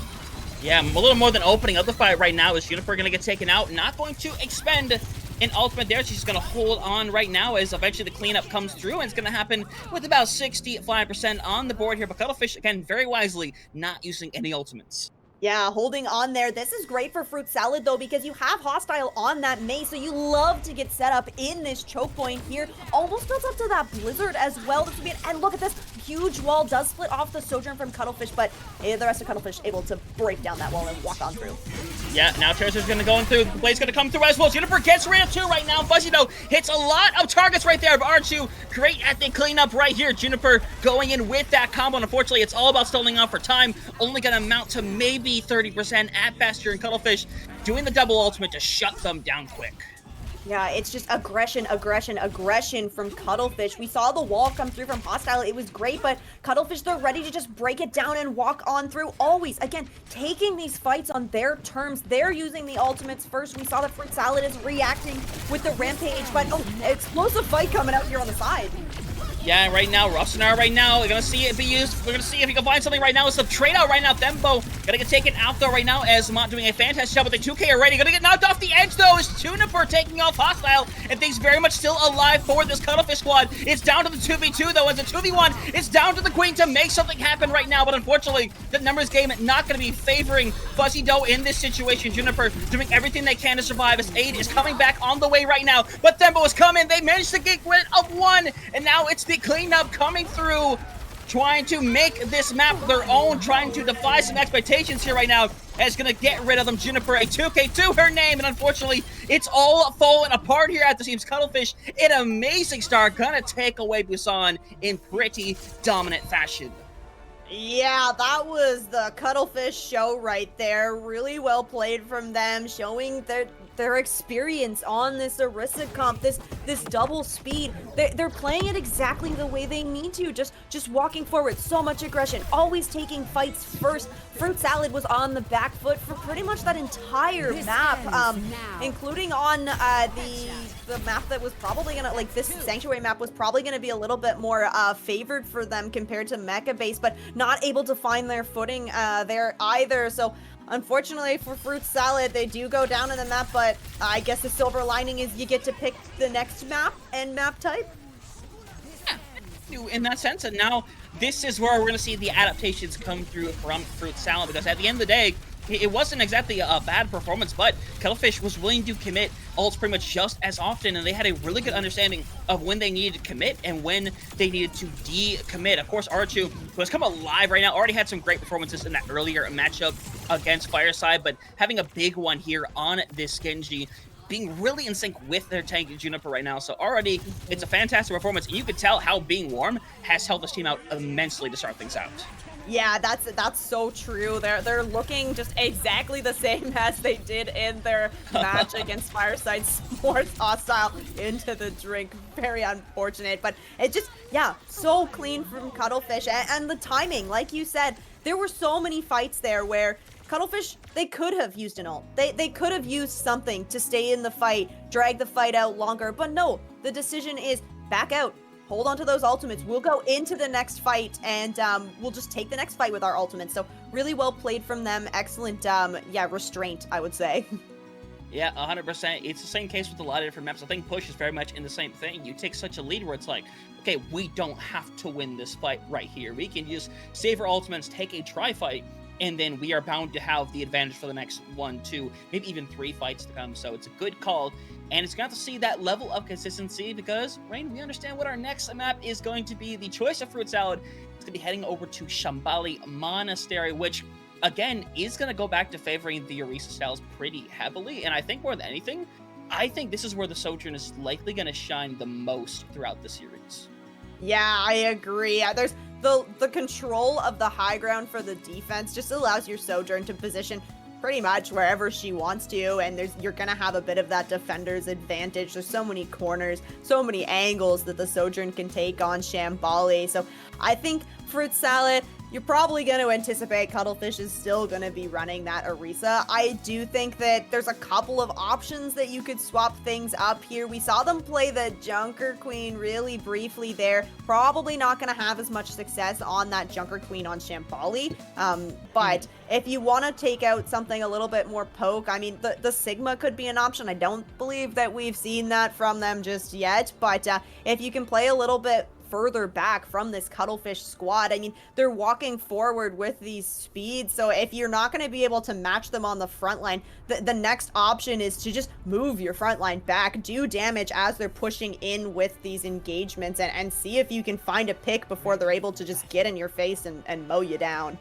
Yeah, 100%. But looking at things right now, not really any level of adjustments by either squad. In fact, I'm pretty sure this is essentially the exact same of what we just saw before. So either way, I think both teams are just very comfortable with it. They want to run, and that this is just what they want to try to stick to if they can help it, you know? But either way, love to see it. This still means Cuttlefish is still going to have to play as a bit of the faster squad, but for Fruit Salad, the question becomes, how do you, or more so for Cuttlefish, is how do you want to take this first fight? Do you want to try to force them to drop, or do you want to go up this stairway right here and take the fight instead? Yeah, I feel like if you're Cuttlefish, you gotta be playing really careful because hostile on that Mei, you're gonna be able to get a lot more wall opportunities on Shambali compared to on Busan, where you have to have very specific kind of wind conditions to get you set up. And looks like, yes, Cuttlefish gonna push onto that high ground. They don't know about the Mei just yet, so this could be an opportunity for hostile to find a wall. Yeah, but it's going to have an opportunity for now. Archu has gone out early, though, so not working out the way they would ideally hope right now. But you got to be careful not to trade anybody out. And it should be worth noting as well, Nyx has kind of come in over onto this break slide here, coming in on this map. So got to see what she's going to be able to bring to the table for this map right here. But Mott has already gone down, unfortunately, so Cuttlefish gets the advantage back in their hands, Rain, as right now you see the aggression coming through as Kayla a little too far in that situation right now, but Jennifer is there to clean things around right now, doing a fantastic job. The trades are going back and forth, but eventually they're going to go the way of Cuttlefish, and regardless of the fact is that bot, or more so that cart, needs to finally get a move on. Yeah, Cuttlefish gonna be able to get this cart rolling now. Fruit Salad getting the regroup going. I think that it's really tough for Fruit Salad here that if you can't lose anyone in these fights, really. When you have that defender kind of advantage, like, you need to be just calm with your engagements, right? Don't overcommit to anything because Cuttlefish will punish you so quickly if you overcommit. Yeah, right now, get the Spirit back in that situation right now, but you see the aggression coming through the wall, getting echoed right there. Kayla getting super low, unfortunately getting taken out early once again here. Now comes a rough situation because Cuttlefish is going to have a really hard time engaging without that Lucio because you lack the speed in that sense to keep going when you have that situation. Unfortunately for Jennifer, they are going back to the spawn room as well, so that's going to be a cleanup. Fruit Salad seeming a lot more like themselves so far here on Shambali. Yeah, this is great. They're playing this Mei exactly how they needed to play this Mei, right? Hostile is doing a great job of finding the wall, splitting off this Juniper on the Orisa every time. So I think that Fruit Salad's just gonna see so much more success here. And Aricho, though, finding Nyx, you don't have your break here. Fruit Salad might be forced to commit one of these ultimates. Yeah, right now you can see right now Ma is waiting for an opportunity potentially right now, but it's going to be a Terra Surge first and foremost, and it's the trade out, and it might not be in their favor right now, as Terra Surge is not going to find any success for Juniper right now, but all the damage is still very much in their favor right now, as they're going to push in Thembo, doing everything they can to kind of maneuver around and keep themselves going. It happens temporarily, but Juniper right now trying to clean things around, Fuzzy, though, unfortunately, between a rock and a hard place, but while they win the fight, the unfortunate part is, another fight is going to happen. That card is not going to touch in time. Yeah, Fruit Salad's gonna have a chance to recontest here, and you've got both DPS ultimates on. Like, Nyx has that rally as well, and look at this, gonna pop it already, take an early engagement, but Nyx doesn't have any of their team here. But Blade is ready, though. It's going to go up high right now. Needs to find something right now. Archer already super low. B comes online. Unfortunately, it's not going to be on time right now. But Thembo still coming alive for their team as we speak right now. Hostile going to get forced back, though. Doesn't have a freeze to the name any longer right now. Needs to find the shot. Will eventually be able to do so as the freeze, more so the wall, going to come online right now. Kayla doing everything they can to be able to stay up. But unfortunately, the force back is being activated right now. And Cuttlefish, they invest into the fight. Unfortunately, it does not pay off. Yeah, Fruit Salad able to hold strong here. First point not captured by Cuttlefish, and ultimates invested from both sides here. You have Juniper that's slowly building up to that Terra Surge, but right now, Fruit Salad's in a great position to hold, especially with this May composition. Yeah, 100% right now. And obviously being very mindful of this wall right now. And now some of them have already gone through. The wall has been activated. Juniper just needs to try to kind of just hide around instead of forcing their way into the corner. Essentially, between free will, you can't do that in that situation. Now with 20% or 20 seconds on the mark, they're getting cleaned around. And now it's a question of, can a touch even be activated? Yeah, Cuttlefish, they gotta be careful here. You might have a chance to get a regroup. You do not have your tank with you right now. And no, you don't have your Genji either. They're not. There's one, maybe. There's 3 seconds here. Anyone gonna touch? No. That's a really unfortunate misplay for Cuttlefish. I'll be honest. Like, you still have to have presence on the cart. There were 2 fights where they ended up winning where they didn't get any cart progress as a result of the win. You still have to kind of. It's just a really unfortunate situation right there. They get good fight wins, but unfortunately, Fruit Salad. I mean, the plays speak for themselves, to be quite honest with you. It's very cleanly done, this map. Hostile, she has done such a great wall, or a great job with these walls. Even though she's catching off the Orisa, and maybe you can't burn down the Orisa super quick, you're forcing Juniper to use those cooldowns. And if you can force the cooldowns out of the Orisa, then it's just a waiting game for your team to be able to just burn them down after the cooldowns come out. So really well played on that May from Fruit Salad. I think that they were finding the value that they didn't see so much on the control maps where you have those big, wide open spaces. So really impressed, Fruit Salad. Cuttlefish, this is a familiar looking composition from Cuttlefish on this defense here. They've once again pulled out this Mercy from Kayla.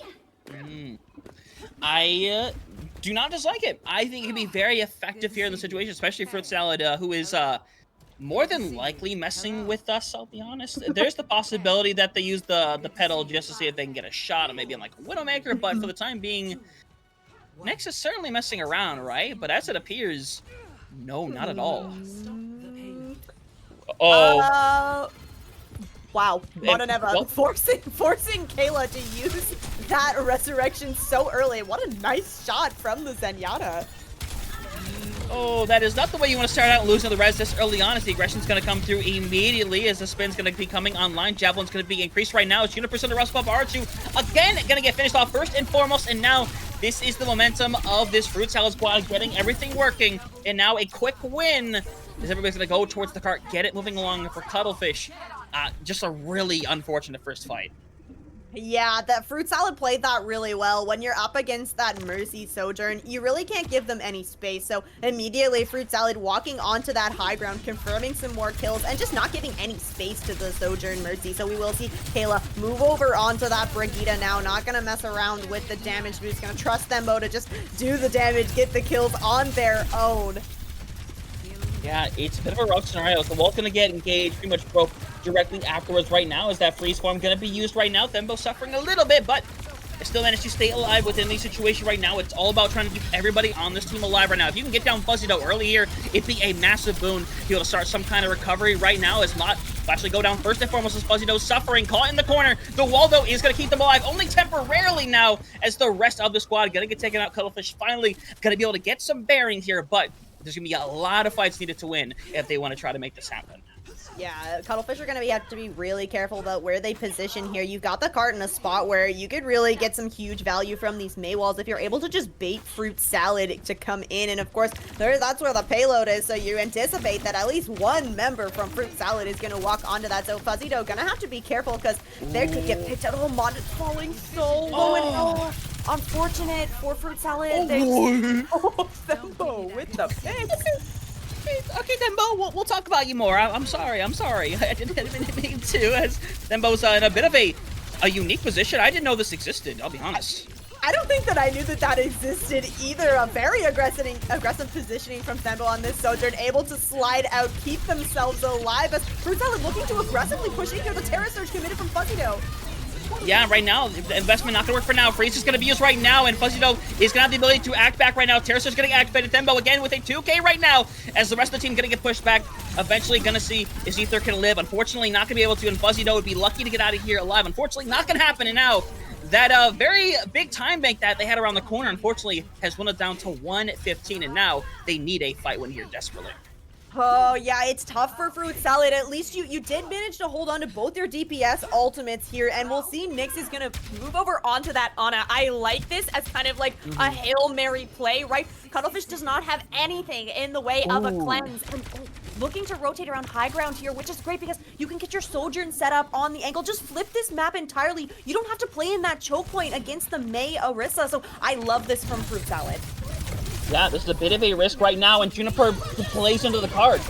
It's as simple as that. They play into it, and now they're going to invest their Oboe to Ray here right now, and it's already trending out. And Thembo, again, just being a big hero for this team throughout the entirety of this map. And now we're looking at potentially one fight away from making this into a match point series. And for Fruit Salad, it comes down to these DPS. It was a late kill on Amana Neva as well, so he's not going to be there right away. Fruit Salad has to get this regroup going. They had the right idea of taking the rotation, but unfortunately the team ended up just getting split, not able to get the value they needed from that orbital ray from Amana Neva. Well, this is a bit too heavy of an investment from RHU, I'm going to be honest here right now. They have to pretty much go in and invest hard on this point together right now to get RHU out right now. As Freeze is going to get invested right here. RHU going to get cleaned away right now. As everyone else needs to live, try to sustain right now. Unfortunately, Juniper is in perhaps the worst spot possible to actually do that. And now the rest of the squad has to get out. This is a non-option. They need to die right now on the point. They cannot stall out, or otherwise a secondary fight is not going to happen.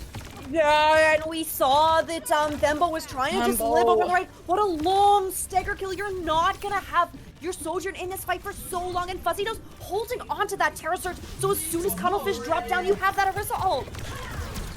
That's such a misplay at the end of the day. You have to play for the touches and give your team as much possible time to make it back to the point here. It's a really unfortunate situation now. So Fruit Salad, off the back of that, gonna take this map away here. Thembo did everything they possibly could have in that situation to make that map in the form of Cuttlefish. And unfortunately, now gonna have to take it over to a tie ball game here where we at least have to go to a fourth map. And now both teams, I mean, regardless of anything right now, whoever gets through, this is kind of a lose-lose. This is more maps you have to play here, and more stamina you're gonna have to use.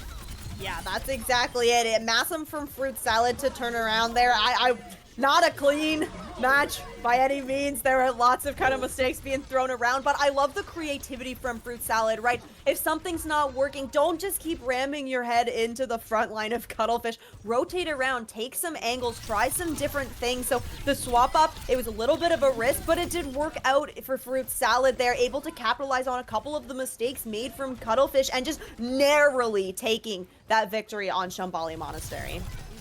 Yeah, narrowly so here right now. So now Cuttlefish is going to have to take that opportunity to pick another map, get something working. But of course, it came down to, I thought a lot of it came out of this fight right here. We kind of saw big investments from both sides. But unfortunately, Juniper, engaging a little too early in that situation. Unfortunately, not able to get R2 to kind of create the prolonged stall. And unfortunately, that's why we're sitting here in this tie game scenario. So Crane. Again, it's one of those situations, again, clearly both teams very much coming today with something to prove, want to get to those grand finals, and they obviously want to try to make it happen. But it's the unfortunateness of competition where only 2 teams can move on to that grand final. Unfortunately, one is already there, so either way, it's something we're gonna have to see in this situation. But not gonna prolong it any longer here, as we're gonna get that third map figured out here. But before we do that, Rain, we are gonna cut it to a bit of a break first and foremost. So when we come back, we'll be here on the second half of this fruit salad cuttlefish match to determine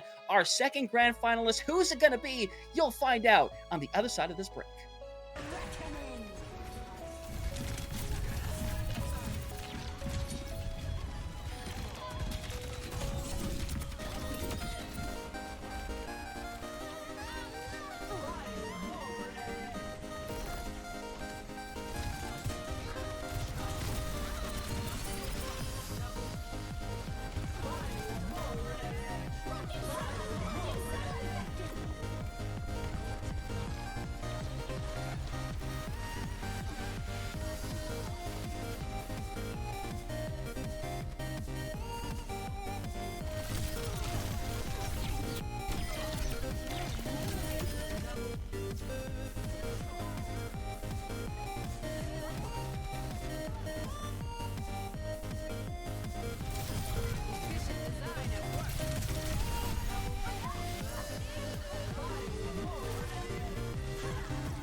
back from the other side of the ring. Ladies and gentlemen, thank you very much for joining us here once again for the Risingcord here, as we currently have a 1-1 matchup tied away here between Fruit Salad Cuttlefish. The winner, of course, going to move on to facing Lava Lilies Rising there in the grand finals. And so far, Rain, both teams making a fantastic case as to why they should both be there, because both moments of dominance, but also moments of weakness, as we've seen. Yeah, exactly that. I think that both teams are doing a good job of kind of recognizing when they can capitalize on the weakness of those other teams. We see slip-ups happening and immediately just kill feed lighting up whatever team was not the one to make the mistake. So really well played so far from both these teams. That last map, very, very close. Just a sliver of time there that allowed Fruit Salad to claim Shambali Monastery. So excellent fights from both teams, but we're not done yet.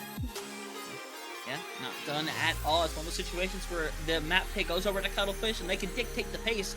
And let me tell you, they've dictated probably the fastest pace we could probably go down, because we're going to be going over to Flashpoint. We're going to be going over to New Chunk City here. So it's going to be a very fast-paced style, a lot of closed-in corners. And it's going to be one of those situations where the normally faster pace of this Cuttlefish squad is likely going to pay dividends, but I'm curious to see what the reaction is going to be of Fruit Salad.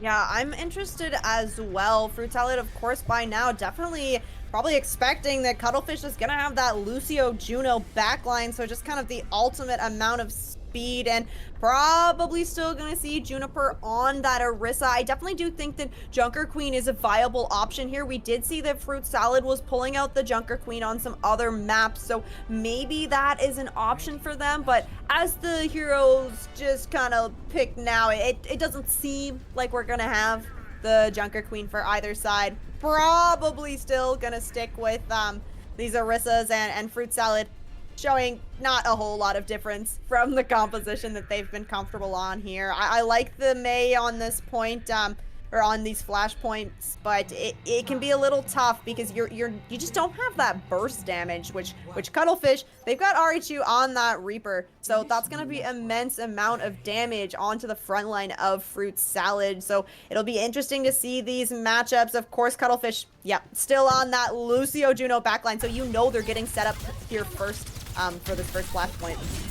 Yep, now it's gonna be tough because Fruit Salad needs to create a right rotation. To be honest, the answer is you just speed out with the ring and you go, and you break the distance. Right now, we're gonna see that happen very quickly as Thembo gets turned into dust, unfortunately, as R2 struggling to get out of there alive. Gonna get a little bit of care right now. As you see right now, hanging in there is Juniper, but in perhaps a little too deep for their own good, but Kayla somehow comes away with the pick onto Hostile, so is creating some presence. Unfortunately, you've lost the tank first. Normally, that means the fight win not gonna go into your favor right now. Big cleanup here for Fruit Salad to take away this first point, and this pace from Cuttlefish, it works, but unfortunately, if they get separated, they will end up playing weaker. Yeah, and that's exactly it, Hunter, and we saw that Hostile has been good with these walls, able to split the teammates of Cuttlefish, and that's exactly what Fruit Salad needs, because like you said, if Cuttlefish is all grouped up here, you have that Juno, you have that Lucio, you have the Reaper with you, it's just a death ball. So excellent job from Hostile to kind of split that up. Yeah, and Thembo gonna go down first in this situation once again, so it becomes a rough alley of how to pull this one back here, because you don't have that little bit of damage right now, so we'll see a little bit of the impact coming through as Fuzzy Doe already gonna have her Terror Surge online, and now one more fight, as right now Fruit Salad have hard control at this point. Yeah, hard control to the point. We have Fuzzy Doe with the Terra Surge. Zythrin has that overclock available as well. And the Orbital Ray going to be online very soon for Mana Never here. Look at the suppression. The Terra Surge committed immediately. Yeah, but the double speed is able to get him out of there in that situation right now. That's the kind of glory of having it on your side right now. It'd be a bit of a struggle as R2 in a rough situation is the beat and the double support ultimates like, to try to make this happen. It's going to keep them alive, but is it going to give them an opportunity to win the map? I do not know, as the rally's going to get invested. Nyx has every bit of an ability to stay in this fight. Unfortunately, it's falling apart. First point going to securely go over to Fruit Salad, and Cuttlefish tried for the investment to no avail. Oh, yeah, it's really tough because the beat plus the orbital ray just doesn't really stand a chance when you look at beat or the orbital ray plus the rally, which we saw Fruit Salad, and Fruit Salad was able to commit their double support ults well already on the point where Cuttlefish needs to be fighting. So really nice layering of the support ultimates from Fruit Salad. Cuttlefish coming into this though, they're still holding on to both those DPS ults. Juniper has the Terra Surge too, and no double speed on the side of Fruit Salad, so it's gonna be a little bit easier to try and catch these members in that Terra Surge.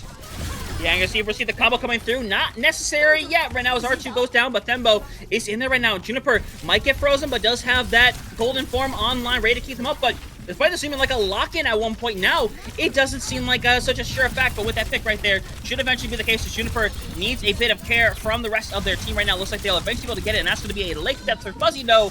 Cuttlefish gonna take their first fight of New Junk City. The Orisa face-to-face fight there just gave me flashbacks to divas just standing there shooting each other. Yeah, Cuttlefish gonna get percentage going on this point, and they only committed the Terra Surge there, so you're still holding on to this overclock from Thembo, and they have done an excellent job getting value from that ultimate, especially on these points where if you can just bait Fruit Salad in onto the point, it's a wide open spot. It would be great to use your overclock there. Yeah, right now gonna go in. R2 gonna find a ton of value, but the Terra Surge gonna be brought back on the other side. Gonna get a lot of people low, but at the end of the day, it's still a trader on right now. Fruit Salad struggling a little bit of hostile in the middle of nowhere. Eventually gonna get taken out, and now for Cuttlefish, what we were hoping to see out of this squad. Gonna take this point, gonna make it a 1-1 contest here. New Junk City. Now the question is, which point is going to open up next?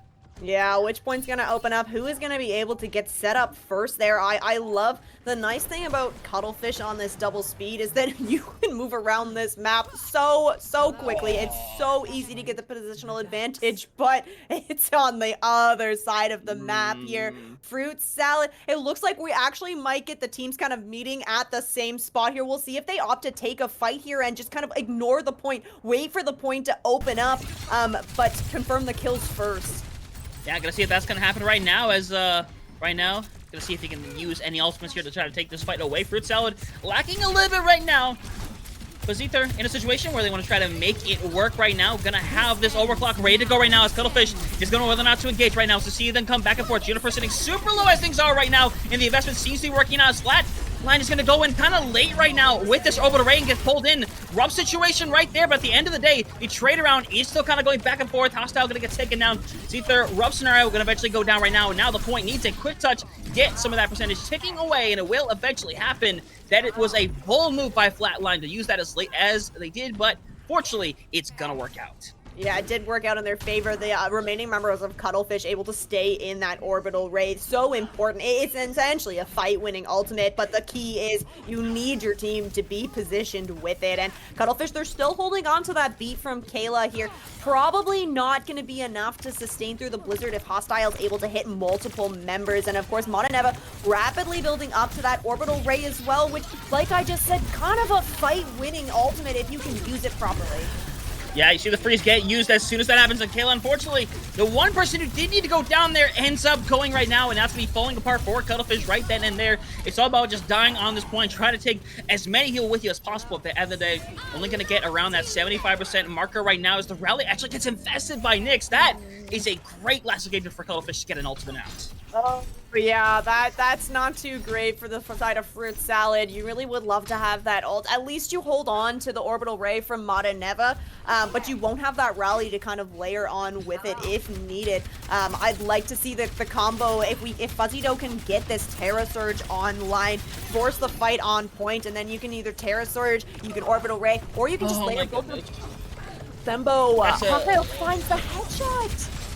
Unfortunately, Thembo kind of went in a little too eager right now. And now Kayla going to hold on as their surge is going to get activated here. And now you need a quick cleanup right now. Can't afford to stagger yourself out. Flatline, biggest example right now is one more fight is available for Cuttlefish. On the bright side is, again, you got another ultimate out essentially for free, but what might be the cost? Yeah, coming into this, Cuttlefish, you've got that Blossom from Arichu. They did a great job with the last Blossom of using just the speed, right? That is the ultimate Beyblade. You can send them in with the ring. You can send them in with the speed amp from Kayla. And look at this, yes, Cuttlefish aggressively going towards the point. Yeah, gonna go the other way this time around. So the flip is gonna come through as the beast's gonna come alive right now. As soon as Mutt hits the trigger on that one now, it's gonna come down to if anything can happen right now. Gonna see if he can come alive for Archer right now, helping get rid of one. Need to find another though. It looks like it is eventually gonna go the way of Cuttlefish, sitting at 97% and counting eventually. Gonna go their way. We're looking at map point right now. And if we're looking for the point and where it's going to be, unfortunately, once again, it's gonna be in the wrong spot for them. Always just the other side of the map, everybody getting their steps in here. But like we said, Cuttlefish, they have that double speed, right? So a little bit advantageous for them. They're going to be able to get set up kind of on the high ground here around the point, which is exactly what you want from this bomb flats point here. And look at this, the ultimates from both Sojourns available.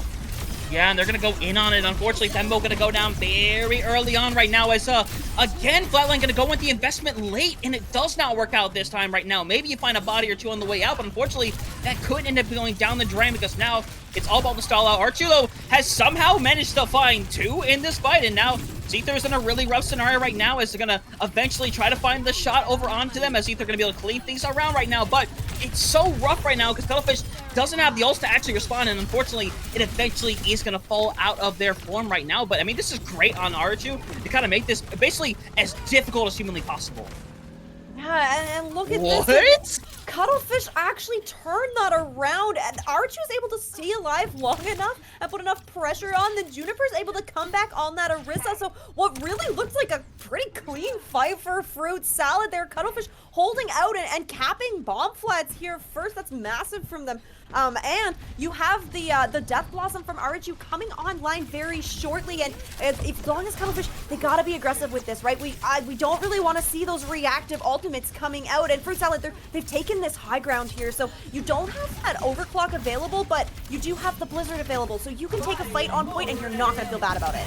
Yeah, Terror Surge is going to get used right now. The freeze is ready to go right now. There's no goal for him. Keep Juniper alive. Archu, unfortunately, going to go down before the Death Blossom is able to come online, and now it's going to be about the response of Cuttlefish, and unfortunately, it's all about just dying on this point, getting as much percentile as you possibly can right now. Juniper doing a really good job of hanging around, making this as difficult as possible right now. As the longer this goes, the more difficult it's going to be at the end of the day to try to make things happen, because they're just trying to force them off the point. Eventually, it's just going to be the stall onto it. Estembo is going to go for the investment. Again, a very bold choice that does not work out in 99% as Arachu can be the last person to stall, and at the end of the day, it's just going to worry about giving their life, taking the reset. Yeah, I don't like these late ultimate commitments from Cuttlefish. We saw in their last match that Cuttlefish was consistently using ultimates first, using cooldowns first, and that's really why Fireside Spores in the last match wasn't able to take the win from Cuttlefish. So Cuttlefish kind of falling into the trap here of thinking that I can use this ultimate, I can turn it around. But especially when you're at that 99%, just get the regroup going, right? Cuttlefish is coming into this now. At least they've got 4 other ultimates online, but Fruit Salad not slacking. They still have both DPS ultimates and an orbital ray from Monaneva. Yeah, and obviously ready to go right now. Is Archie going to get taken care of right now as Terror Surge comes online, and it's not going to find any value here. So another fight down the drain. Thembo needs to take the quick reset right now, as the last couple of members need to not stagger out. They need to go down as soon as possible, because one more touch is possible, but it is not going to be clean. Yeah, not gonna be clean, and you lose your Juno last there, so not gonna have that speed ring available right away. Gonna have to wait for the regroup to come in. Fruit Salad, that was really clean from them, right? They hold on that high ground as long as they need to. Hostile able to commit the Blizzard up there, and that's the only ult you committed in that fight, so you still have the overclock. You still have the orbital ray available. Yeah, right now they're going to try to force the flip over right now, but here we go right now. It's coming online. It's got to be down to Zether right now, who's managed to just find Arachu again, who's not going to find the fight on the Death Blossom once again, and unfortunately for Cuttlefish, it's starting to get outweighed very heavily, and now, not only are they going to lose the point control, not only are they going to lose the fight at the end of the day, but now they have fallen out of turn when it comes to these ultimates, and now it's all about gathering as much charge as they possibly can, and now for Cuttlefish, what went towards being a potential 50-50 fight is now giving them a big disadvantage going into the last point. Yeah, and that's what we see with these flashpoint maps. It's so easy for the fight to just kind of swing out of your favor here. And Fruit Salad did an excellent job of holding on to those ultimates, like you said, Hunter, because the Terror Surge and the Rally are two really massive ultimates to have on your side, especially coming into this next point where it's all very close quarters fighting. However, at least Cuttlefish, they've gotten set up kind of in the position first here. Of course, that double speed bringing them wherever they need to go. Rally, okay, gonna be committed early from Nyx. You expect Fruit Salad is walking in on this one. Yeah, I don't hate it either right now. It looks like it is going to pay dividends right now. Juniper and Archu getting deleted very quickly, but I guess the single bright side is, hello, Mr. Ducky. It's good to see you during the fight as we're going to continue things once again. Fruit Salad takes the lead, but Cuttlefish getting back in the alt rotation slowly but surely. I like that from Fruit Salad, right? Get aggressive. You know that Cuttlefish has been set up on that point, but like maybe they don't have everybody in the positions that they need them to, so catch them off guard. Go in aggressively with that rally. Really well played from them, and Hostile has now built up to that Blizzard. Both of the options where Cuttlefish can pass to this point, excellent positions for a Blizzard to come out. Yeah, rough scenario right now. It comes through as Kayla gonna go down first and foremost right here. Hostile gonna get all the care in the world, and right now, Cuttlefish are not in the greatest position right now. They're gonna push into a weird scenario as they're gonna double down, gonna get rid of one, but Archu needs to live, and importantly, you need to try to get Nyx out here, who's sitting super low. It's gonna come through right now, but unfortunately, they're going into last fight territory. Right now, Juniper needs to live to the best of their possible ability, but right now, it's a numbers game that might be playing out of their favor. Kayla gonna go in the back line, gonna try to hunt around here. Flatline still hanging around for this squad right now. Eventually gonna find some impact right now at the point, getting ready to flip over right now. But you have to force around these last couple picks. Eventually gonna find them, and now for Cuttlefish, it's all or nothing in this situation. They gotta win back-to-back fights if they want to go ahead and bring this up to match point. Oh, excellent job. Shout out to Flatline on that Juno, able to just stay alive through that entire fight. And that's so important as the Juno, when you have a Lucio as your other support, you are the one that needs to be staying alive. You need to be getting the burst healing out, and you built up to that orbital ray. So excellent ultimate to have in your pocket when you're already in control of this point. It's going to be harder for Fruit Salad to walk in with their orbital ray. Yeah, we're seeing the double orbital ray, and Thembo is coming away with the lead right now, but has quickly lost a lot of their health that they had right now. Get some super low. Thembo might be the hero that they need now. Beat's gonna come online just in the nick of time in the situation, and now it's all about the hunt right now. Fuzzy gonna get taken out, and now the rally gets infested by Nyx. They think this is final fight, but to be honest, it might just be they got rid of two. They need to come together and find a target together. Eventually, it's gonna happen. 80% on the board. It's all about the retouch right now, and unfortunately, there's not gonna be much time, and this touch is gonna be complete desperation. It's gonna be complete desperation, and the only ultimate that you have in your bank is the Mayhem. They're so far away in the spawn. Yeah, but unfortunately, that Terror Surge is being thrown down the drain, but it might not right now as Nyx is going to get taken out. Made it back onto the point. Death Blossom is going to clear things away, though, as Ether has got to try to bring their team back from the depths right now, as it's all beginning to fall apart. Cuttlefish made a disastrous mistake in that fourth round, but at the end of the day, they are managing to pull it back here. It is just Hostile hanging around, gets one freeze. Unfortunately, it might just be stalling the inevitable, and Cuttlefish cleared things away. It will be going on to match point. Match point. It was so close there. Fruit Salad almost pulling that one out, but Cuttlefish showing that they can stand strong in that final point, and they fell out of cycle with those ultimates, but once they got back into it, holding on to them, using them really impactfully, so that every time Fruit Salad was coming in, trying to get a fight on that point, Cuttlefish had something to answer with for every single one of those last three fights.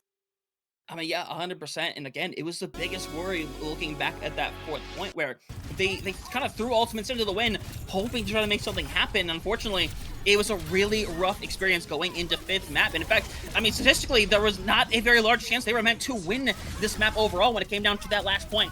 But you saw a lot of the big combos that they were able to have, kind of the performances they were able to commit in a lot of these situations. But at the end of the day, Cuttlefish being really clutch in a lot of these fights. Again, there have been multiple fights running throughout the entirety of this map that felt like should have gone the way of Fruit Salad, but whether it was Thembo, whether it was Archu, somebody would clutch up and bring it back. Yes, so good at staying alive. Cuttlefish, you'd see just maybe 2 members from Cuttlefish versus like 3 or 4 from Fruit Salad, but Cuttlefish is able to stay alive long enough and wait for the reinforcements to come that they're able to turn the tide on some of these fights that there's just no way they should have been winning them. It feels like it, and this was the situation I was so scared for, but Thembo got the pick they needed to instantly, shutting down Zether, making it as difficult as possible, and unfortunately, once the staggering started for Fruit Salad, it just wasn't going to go anywhere from there. So now, match point for Cuttlefish and Fruit Salad, going to be their last attempt to pick a map, and at this point, they only have so many options remaining on where to actually go to. Yeah, so we've seen the control, we've seen the hybrid, we've seen the flashpoint. So, We've seen that. We've seen the escort. We see the escort. So, next map has been selected by Fruit Salad, and we're going over to King's Row.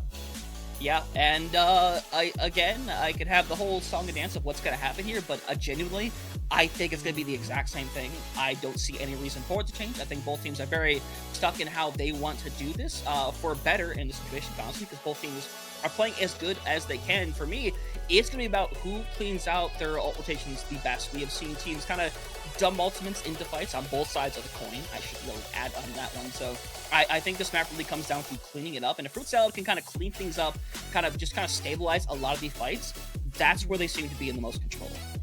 Yeah, I agree. Especially they're Fruit Salad has opted to play this Mei a little bit more, the Mei plus the Orisa. You really do need to see some stabilization. You need to be able to cycle your cooldowns really effectively, right? You don't want your Mei to be forced to use the wall and use the ice block kind of within the same time span, because Cuttlefish is recognizing when these cooldowns are coming out, when Fuzzy Dough doesn't have the gold, when Hostile doesn't have the ice block, when the Juno ring has been used from Montaneva, and they're collapsing onto these targets and just finding people when they don't have any way to negate the damage that comes out from Cuttlefish. So coming into King's Row here, Fruit Salad is going to be on the defense to start, and not too surprising what we're coming out with here. Do like that we have Nyx. Moving on to that Ana, we do typically see teams kind of opting to run that Ana on King's Row, especially you can get them set up on the high ground. You have a little bit of safety, and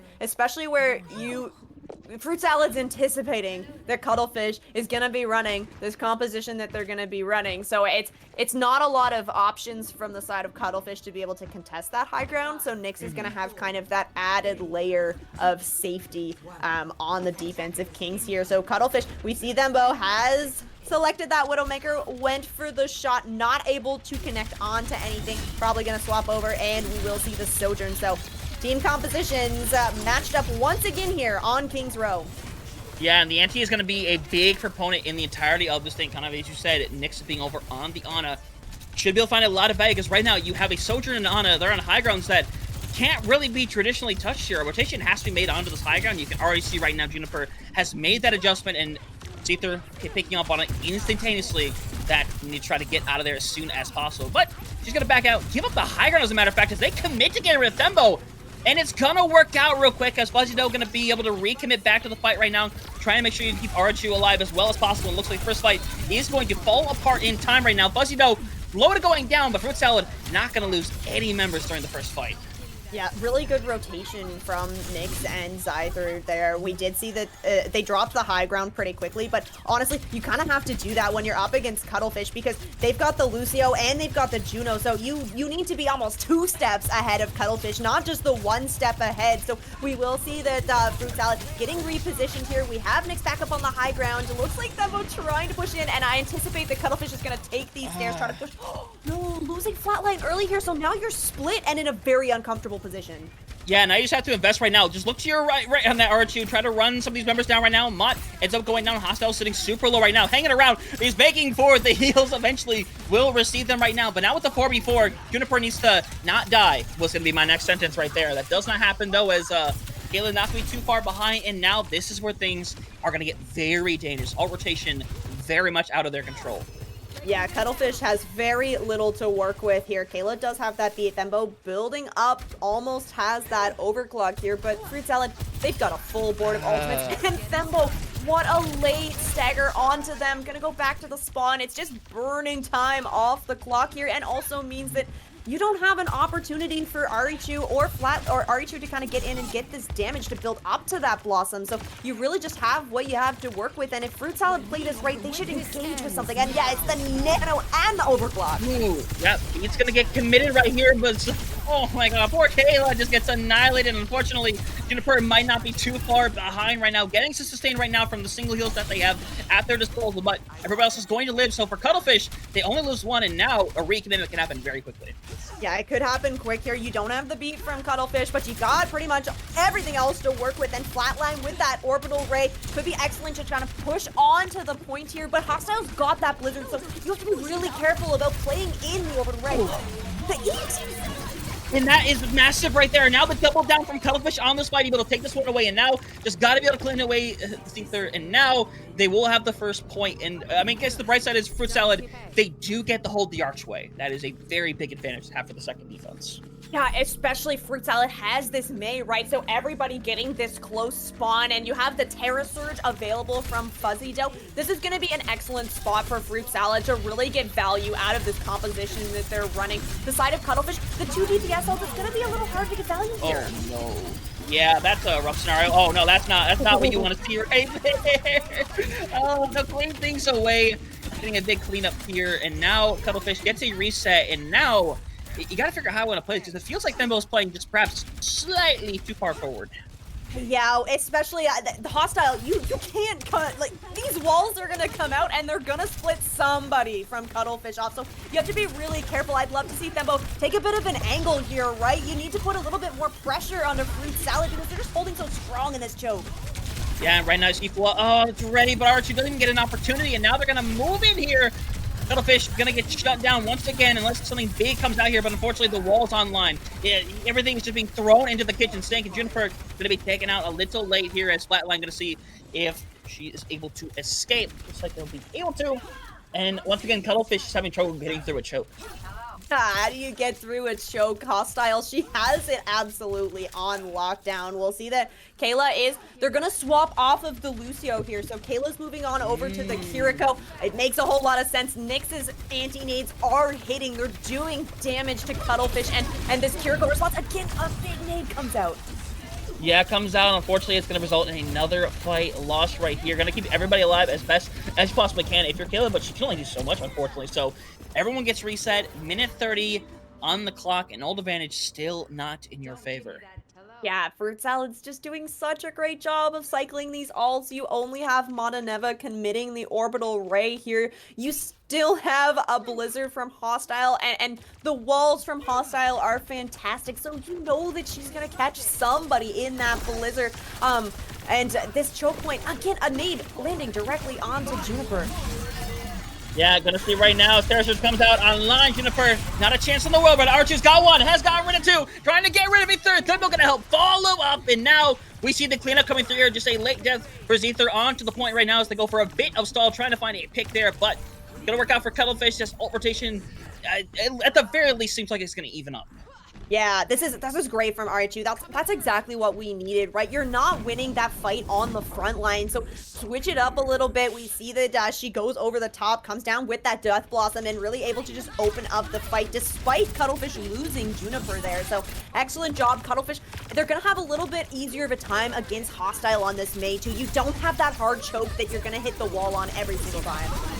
Yeah, Overray gonna be going. Mei ult sitting by right now. Gonna see if they can survive. Has the double goal right now. Is unfortunately for Fuzzy Dough. Rough scenario, but eventually it's gonna pay dividends right now. It's a rough situation, but touches have to come through. It's down to Thembo to make this work for their team right now. We have about a meter on the clock right now. Thembo has got rid of one. Need to try to find a second right now, but are struggling to make anything happen right now. Need a bit of tear right now, as Kayla is gonna have this ult ready. They're gonna pull the trigger. Unfortunately, it might not beat up. Seekers come away with 3. Gonna clean up the fight, and that is to stop things just before the second checkpoint. Fruit Salad putting themselves in excellent position to push us to the limit. Well, that's what you need to see from your DPS of Fruit Salad, right? It's because Fruit Salad did such a good job with their ult cycling. You always had something that you could fall back on. And for that last fight, with the overclock on Zyther being the one that you have to fall back on, she goes huge with it. Of course she does. The Sojourn has been so impressive from Zyther, so really well played to stop it just before Cuttlefish is able to cap second point here. But Cuttlefish, once they broke through that choke, they were doing so much better. It just, so much time was burned off the clock in that archway that they just didn't have a chance to get the fights that they needed on that streets phase of Kings Row. Yeah, it's an unfortunate situation, but now Cuttlefish still an opportunity to end this right here and now, but it has to happen in this moment right now. You have to be able to hold on and not let them cap that second checkpoint, which can be very difficult to do in some senses. So for Cuttlefish, first goal here is to try to hold on for as long as you possibly can, and now Cuttlefish decided if you can't beat them, join them, and Kayla is going to opt in for the Ana instead, which is interesting, I will say. This could go one of two ways, either really good or very badly. I don't know if there's much of an in-between.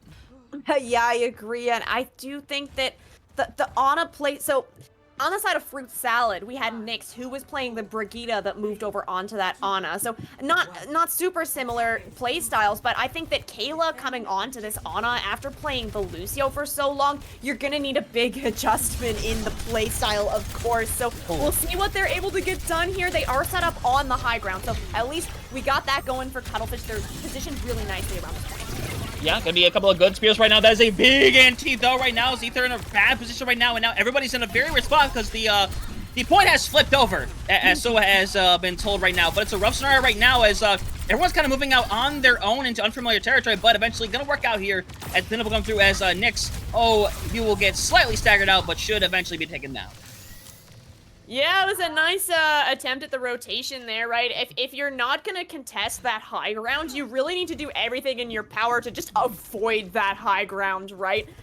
So those are kind of the options that Fruit Salad has here. So it looks like they're positioning, gonna opt to try and take some of that high ground away, right? Because you have Thembo and Kayla sat up there quite comfortably, and they're gonna be able to just rain down damage and utility onto Fruit Salad if they don't take this rotation and control the high ground themselves. Yeah, this will get very scary very quickly because they're going to be able to use the speed here to simply jump over right now. So here they go with the speed. They're going to jump over, going to try to see if they can prevent. But right now, Juniper's putting themselves between an area you do not want to be right now, aren't you? In the same case right now, is they're going to drop and commit to Juniper. It's going to pay off for the short term right now. Going to see if that's going to last for the long term. Unfortunately, a big headshot over onto Archu to take them out of the fight. And unfortunately, going to be another shutdown here for Fruit Salad Cuttlefish. I think in that scenario, just needed to kind of realize the scenario and just try to back out further. Yeah, exactly. Cuttlefish, they needed to rotate out of there really quickly because with Hostile on that mate, able to get the wall up on that high ground and just split off the supports from Cuttlefish. So really good job from Fruit Salad taking that rotation, using the speed to control that high ground. And that was really what was kind of holding Cuttlefish together in that fight was Kayla. Oh no, Kayla getting staggered out too. So Cuttlefish, they're forced to just get a regroup going here, which is really great for Fruit Salad because that means you don't have to take a fight in that initial choke point.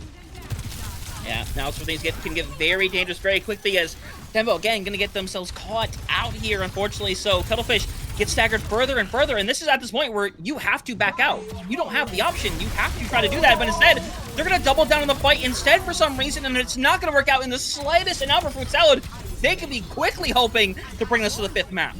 Yeah, this is how matches fall apart on Street's phase of King's Row. You have one person pushing the payload, Monanev holding down the fort for Fruit Salad, and you have all other 4 members of Fruit Salad pushed up and securing stagger after stagger after stagger onto Cuttlefish, so that once it gets to this kind of last fight, you've got nothing in the tank to go with. But Cuttlefish, at least you've got the Nano online from Kayla. You've got Thembo with the overclock too, so if you could just break through, take some space, and pop some ultimates. Yeah, and Kayla gonna be able to get away with taking care of their counterpart, but it's still a fight that needs to find more picks right now. As rough scenario is eventually gonna see the force away right there. The trade outcomes with Thembo.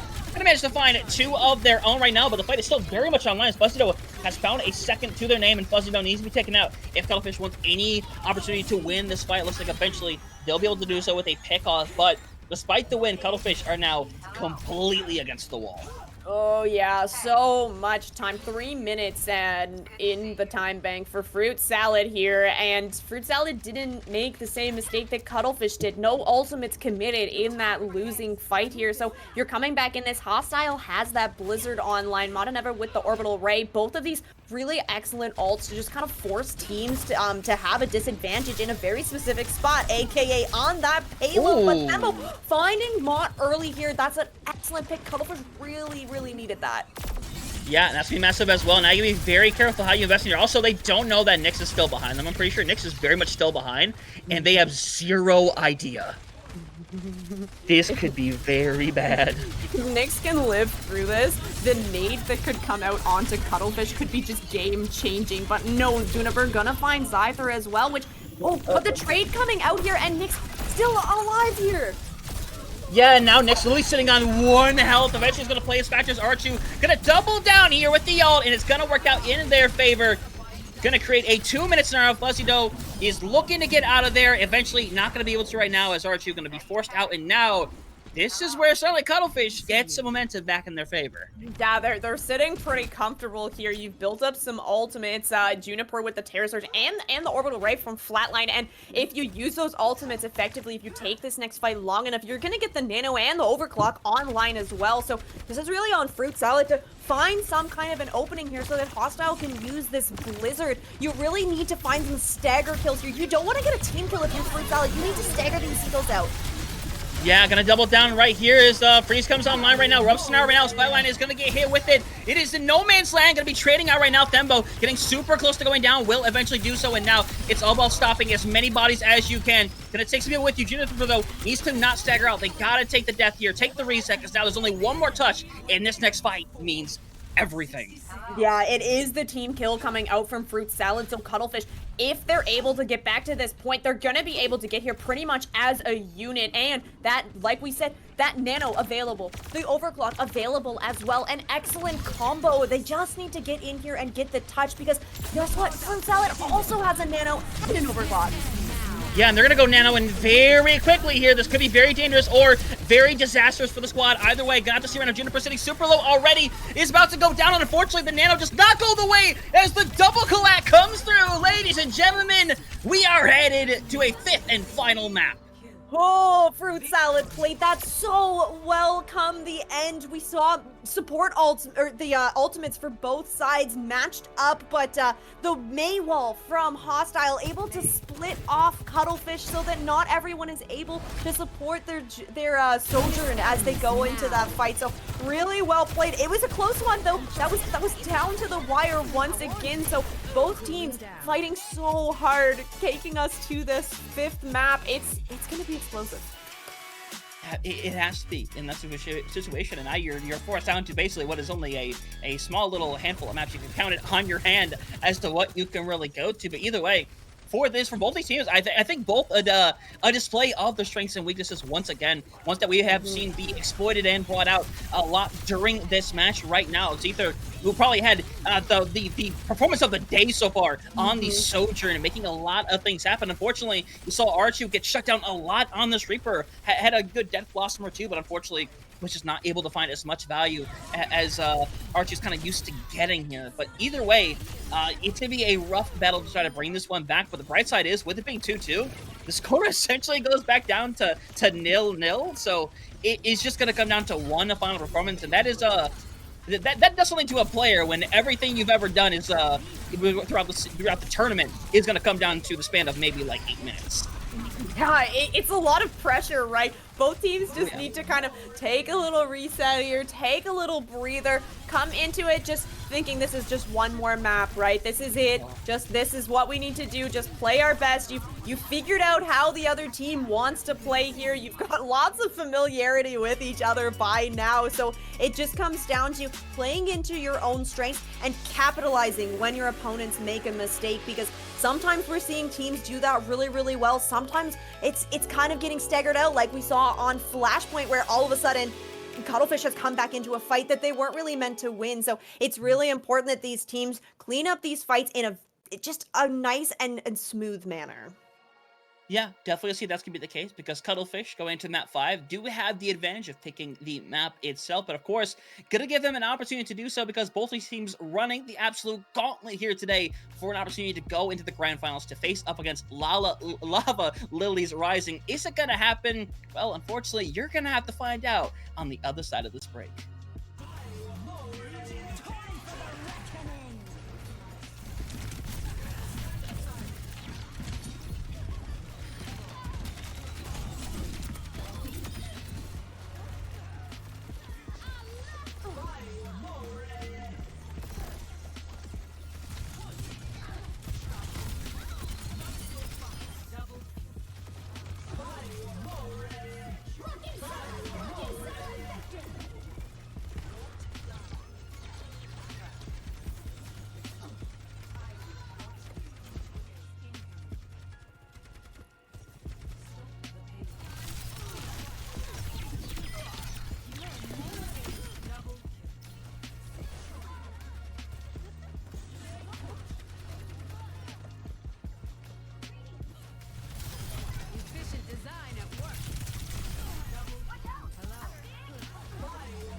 Everybody, it has all come down to this one final map to decide who is going to be meeting Lava Lilies Rising here in the Risingcord's grand finals here. But of course, here in the losers, it's all going to come down to one final map to decide who's going to get through. Fruit Salad or Cuttlefish both have, I mean, Rain clearly cemented that they both deserve a spot into the finals. Unfortunately, it can only be one of them. Yeah, it all comes down to this, the fifth and final map. Fruit Salad able to claim the last map there of King's Row. Again, I feel like we've said this multiple times, but like, just by a sliver, like down to the wire, absolutely. So that does mean that this last map, Cuttlefish's pick, and Cuttlefish has opted to take us into Esperanza. Which I think is 100% the correct choice here for the final map. It creates, I think, out of the 4 push maps that exist, it creates the least opportunity for Hostile to get away with things over on the May. I think Hostile had a fantastic May throughout a lot of these maps, especially King's Row. So I think the idea of trying to shut them down is the right choice. But either way, it's something that we're gonna have to see here, as always see the panning of the lobster here, who is I don't know. You know what? Now I realize I haven't eaten lobster ever before. That's a weird fact about me. Oh, interesting. I also have never eaten lobster. So chat, let us know. How's lobster? Is it great? 1 out of 10, chat, lobster. Let us know. I'm dying to find out. So heading into Esperanza here. Do you see what I'm seeing? Do you think this is gonna stick? Could we see? I think it does. We've already seen that Cuttlefish has, like, Kayla can play this Mercy. I think that if Thembo goes onto this Pharah too, I mean, that's just another way to negate any value coming out from Hostile on this May. Just create a team that cannot be walled off at all. And look at this, Hunter. We got it. This is a pharmacy you're seeing here on Esperanza from the side of Cuttlefish. Otherwise, same hero lineup. Fruit Salad, no surprises there. We have the May coming out from Hostile. Fuzzy Doe's still on that. Orisa as well. Fruit Salad's going to have a very hard time against this pharmacy. Yeah, Thembo's going to need all the heals in the world, though, because this is still going to be a very difficult place to kind of walk into right now. You don't want to be this close. This is not the place you want to be out in the open to get this going, because Kayla just gets, honestly, left out to dry, unfortunately, and that's going to create a very fast first fight, because Thembo does not have to be in the thick of it. Thembo can be far away. That is perfectly fine. Yeah, I think it's a spicy composition coming out from Cuttlefish here. They just need to play it really, really carefully, because like we saw there, when your position's kind of just out in the open, although Fruit Salad not running specifically a hit scan, Zythron's going to be able to hit shots onto it. Fuzzy Doe's even going to be able to put pressure on, so you're not safe in that sky. Zythron, again, finding the pick there. Yeah, and the gamble doesn't seem to be paying off all that well, as right now Juniper, rough situation. Fuzzy Doe not in the best of spots either, but unfortunately it's going to fall apart, and already Thembo has made the swap, but unfortunately this gamble has paid off very badly. Yeah, it's a really big transition from the composition and the style that Cuttlefish has been playing, right? We've seen Cuttlefish has been playing that Lucio Juno, just kind of the all-in speed, engage first, and when you move over onto that pharmacy composition and now Thembo on that Widow, you need to play patient. You need to wait for the damage to come out. You need to wait for the picks to be available rather than just like speeding onto them. So Cuttlefish has kind of done a 180 in the way that they need to be playing this composition, and I think that they're just stumbling a little bit here trying to figure it out. Yeah, and that's a great way to get the fight back in your favor a little bit. Thembo with an excellent shot to get things working away right now. Obviously, need to take care of business even more right now. A 5v4 in their favor right now, as we're going to see the cutoff as Kayla is just going to get ran down for free again. Team's got to transition as a team together right now. Juniper going to get pulled in right now. Terra Surge going to find its value.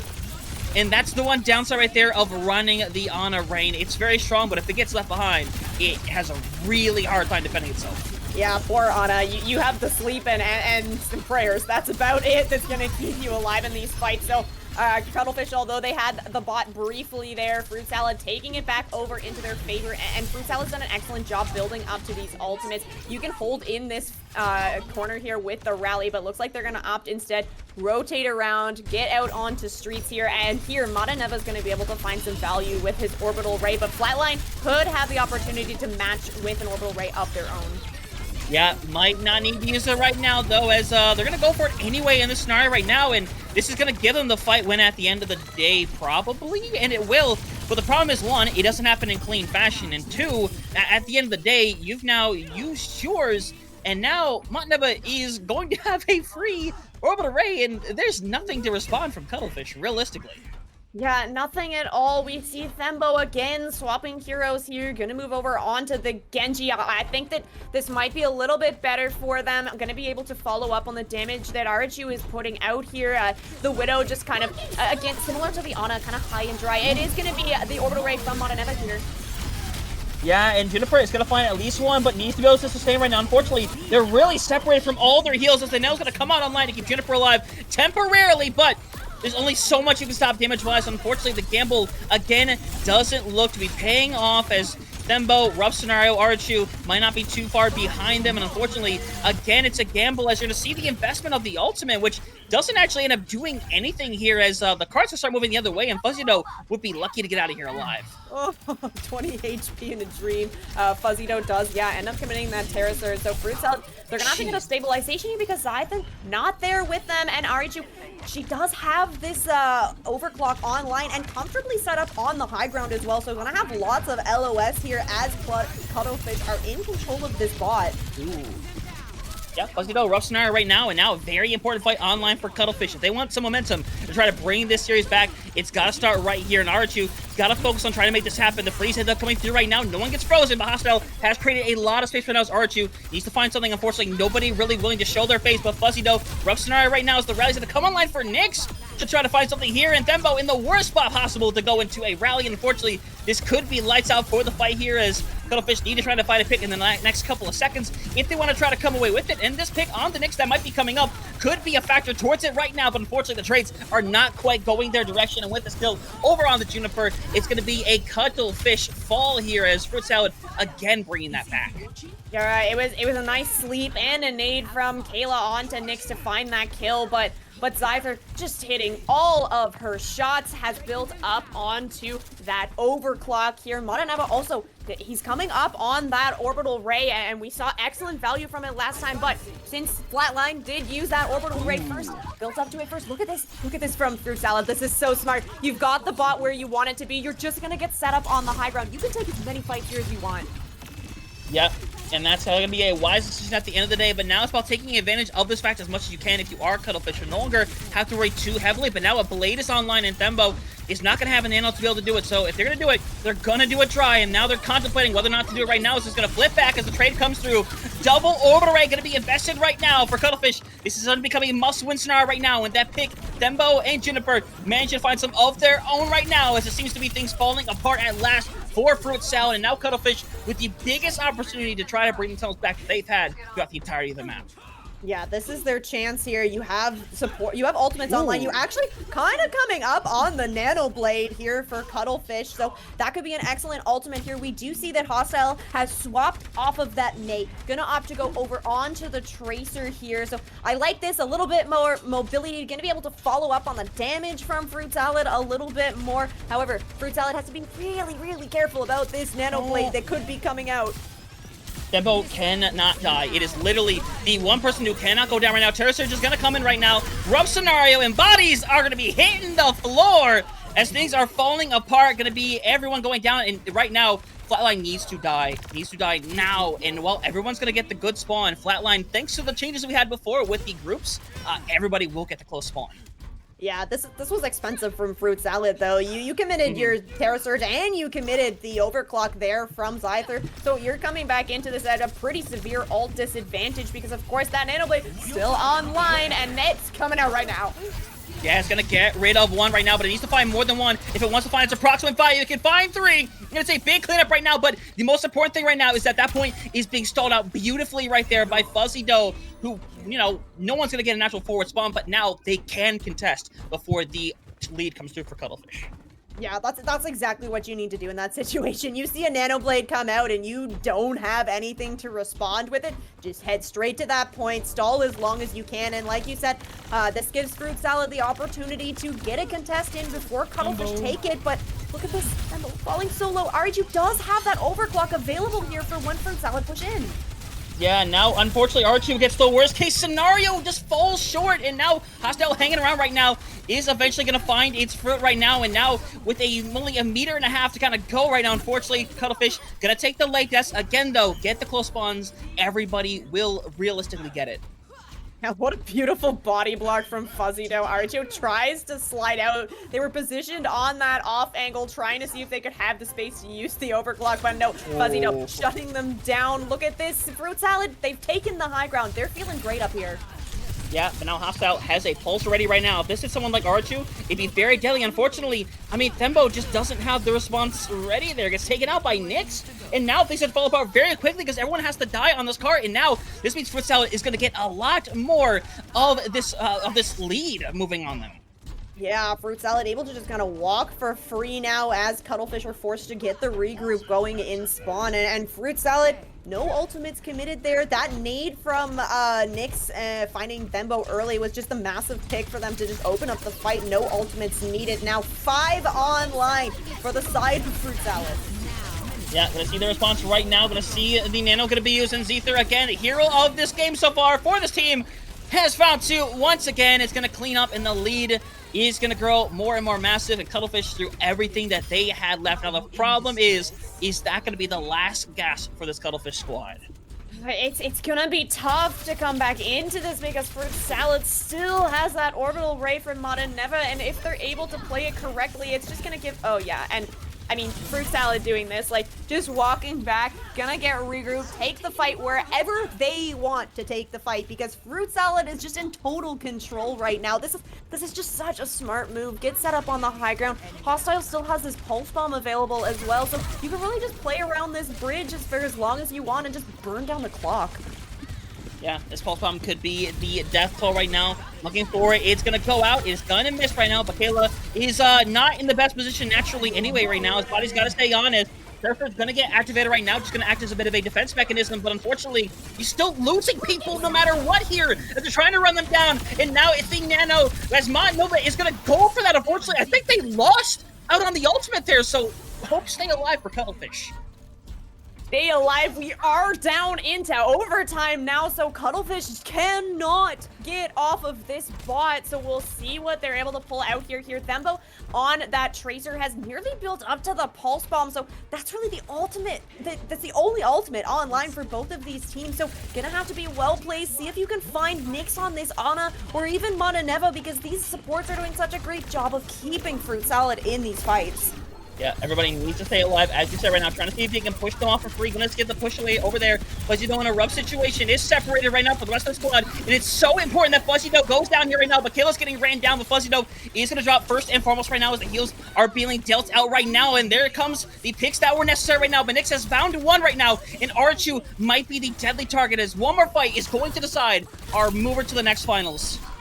One more fight. Nyx falling late here is not good for Fruit Salad. She was building up to that Nano so close, so it's going to be down to Zyther to try and get the touch, and finally, the Orisa coming back into the fight as well. Yeah, and that's a bad trade at the end of the day right now, because now you're struggling to keep anybody alive, and the heals are all gone, so it's down to the squad to try to make something happen right now. Hostile sitting super low, getting forced around, needs to drop, but nobody is looking in the vicinity, and it's down to 2, and it's all falling apart at Terror Surge to send Fruit Salad to the grand finals.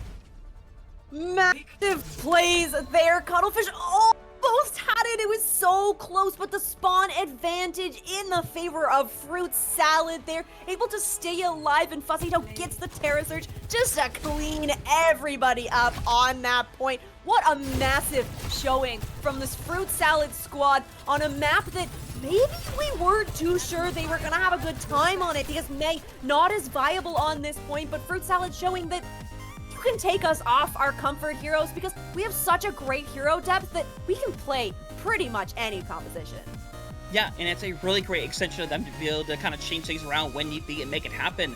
At the same time, though, it's a really unfortunate situation for Cuttlefish, where, again, it's a scenario where they try something and it falls apart immediately, and unfortunately, it's another scenario where they had to fight back for a lead. And we saw this story before with them. We were back on Runasabi, but they were on the other side of that table. They got the massive lead to start before, and then they nearly lost it and able to clutch it at the last moment.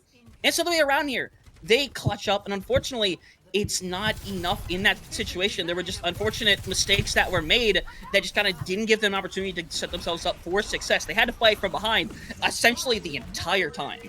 Yeah, the entire time Fruit Salad was in control of Esperanza there. We saw them coming back onto the bridge every time, just able to reset and play wherever they wanted to. And that's exactly what you need in those push maps. Once you take the lead, just take the fight wherever it's going to be advantageous to you. And that's exactly what Fruit Salad was doing here. They just played it beautifully. Yeah, unfortunate situation there, but we do know the challenges for Lava Lily's Rising, and it's going to be a rematch. Fruit Salad going to try to get some revenge after that 3-0 loss they suffered in the upper bracket finals right there. And of course, everyone fighting tooth and nail to try to make this map happen. Everything was chaos right now. This Nano Blade was fantastic, but sometimes it was being caught in the wrong places at the wrong times. But at the end of the day, I mean, Scyther, just absolutely popping off on these last couple of maps incredibly show.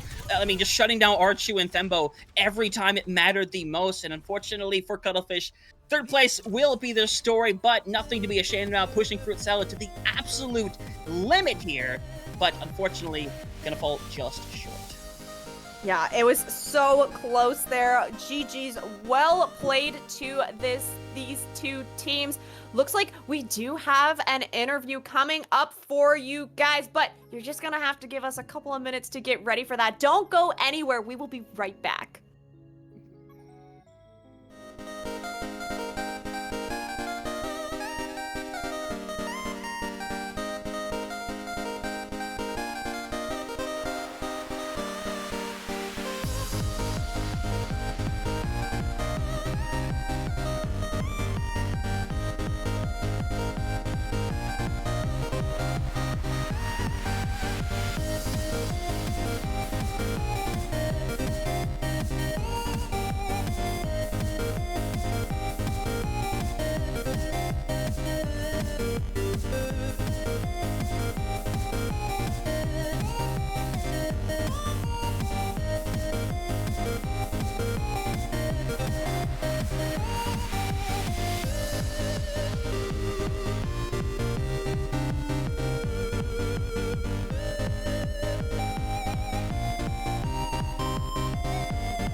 Welcome back, everybody, from the other side of the break here. We just had a map 5 banger, Fruit Salad securing their spot into the grand finals after a big win against Cuttlefish. And joining us today, one of the victors of this matchup, Montenegro. First and foremost, congratulations on a big win and getting into the grand finals. Oh my god, thank you so much. We've never placed this high before. Fruit Salad was typically like, we would place 5th, 4th, if you look back on our records, sometimes 7th. And so the fact that we were 2nd seed and we are actually placing our seed so far is kind of exhilarating. So thank you guys for, producing everything and watching and stuff. Another game 5. Who's surprised? Yeah, I can definitely tell the anxiousness kind of leaving your body right now. So I'm going to ask the big question. What was it like in that scenario of map 5 where you realize everything is on the line right here and it came down to one final fight to decide it? Yo, I Juno Jaxed. I'll admit it. I Juno Jaxed the fight right before that, and I was like, I just cost it us. Honestly, we just knew that we had at least 1 or 2 extra fights after I had Ajaxed my Juno ult, and we didn't have anything, and we knew they didn't really have anything either because they were swapping off the Genji, the Widow, constantly. The backline was constantly swapping, so we kind of had that advantage of, okay, we may not have any ultimates, but they also don't, so it's just gonna be generally mechanical skill going against mechanical skill. And shoutouts to my DPS, shoutouts to my teammates, because they found the opening pick that we needed, which was their Ana. And honestly, when they didn't have that Ana and they only had the Juno without an orbital ray or anything like that, we kind of just honed in on the swishies, honed in on who was most important person in that lineup, in that Feint team fight. And I don't know how we did it, but we did it. Yes, you absolutely did. You guys played incredibly. I would love to hear. So against that entire match of playing against Cuttlefish, you're going against pretty much the same composition every map. You're expecting the same thing. Were you guys caught off guard at all on Esperanza when all of a sudden Cuttlefish is rolling out on a pharmacy? Yeah, we actually were. If you look at our POV, we kind of hesitated a little bit before walking the bridge because we heard the Pharah missiles, and someone said they have a Pharah Mercy, and we're like, oh, well, we knew the Mercy might come back because we saw on Shambali, but I didn't think, we would see the Pharah Mercy, and, we kind of just, okay, we're back. They have a Pharah Mercy. We just gotta deal with the Pharah Mercy first. We found the Mercy, called her out first, and then we got the Pharah, and then it kind of went our way really easily for most of that first part of Esperanza really well. So again, just kind of thanks DPS for hitting those shots. I mean, we saw your DPS just popping off constantly. I mean, it feels like even more as the series went further and further and further along. So, I mean, I guess the real question I really want to know at this point, obviously, I've got the rematch coming against Lava Lilies Rising in the situation. So, I mean, what's the mindset just going into this match in general for you personally? Well, for me personally, Lava Lilies are very good friends of Fruit Salad. We're all good friends in Rising. And at the end of the day, it's still gonna be really fun just kind of going against our friends. And we've gone against Lava Lilies twice already, once in Swiss and in Winners Finals. So we kind of know what to expect, and they know what to expect of us. And at the end of the day, it's just gonna be some Overwatch fun with our friends across both teams. So I'm really excited to see Lava Lilies in Grand Finals. You know what? You love to see it. Rain, do you have anything else you'd like to ask before we go for the closing moments, or I'd like to know, Fruit Salad, we've seen kind of what you have been playing. You guys are obviously quite comfortable on it. You play it really nicely. Do you have anything, and of course, don't let it slide if you do have it. Do you have anything up your sleeve that you can kind of bring out and surprise Lava Lilies with in these finals? Honestly, I don't think so. We kind of put everything out there between the last 2 weekends, between a patch shift, which kind of altered a lot of our game plan. I'm sure everyone else in Rising as well altered a lot of their compositions. And I will say some of us were caught off guard by what people were running into today and yesterday because of, Arisa becoming really good now, things like that. But otherwise, I really do feel like we put it all out there.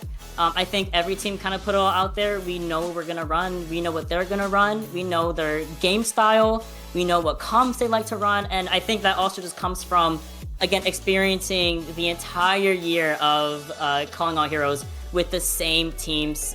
We kind of just bonded so much that, I know what everyone's gonna run. And I also, funnily enough, again, I'm a caster. I know exactly how everyone plays because I've casted everyone before.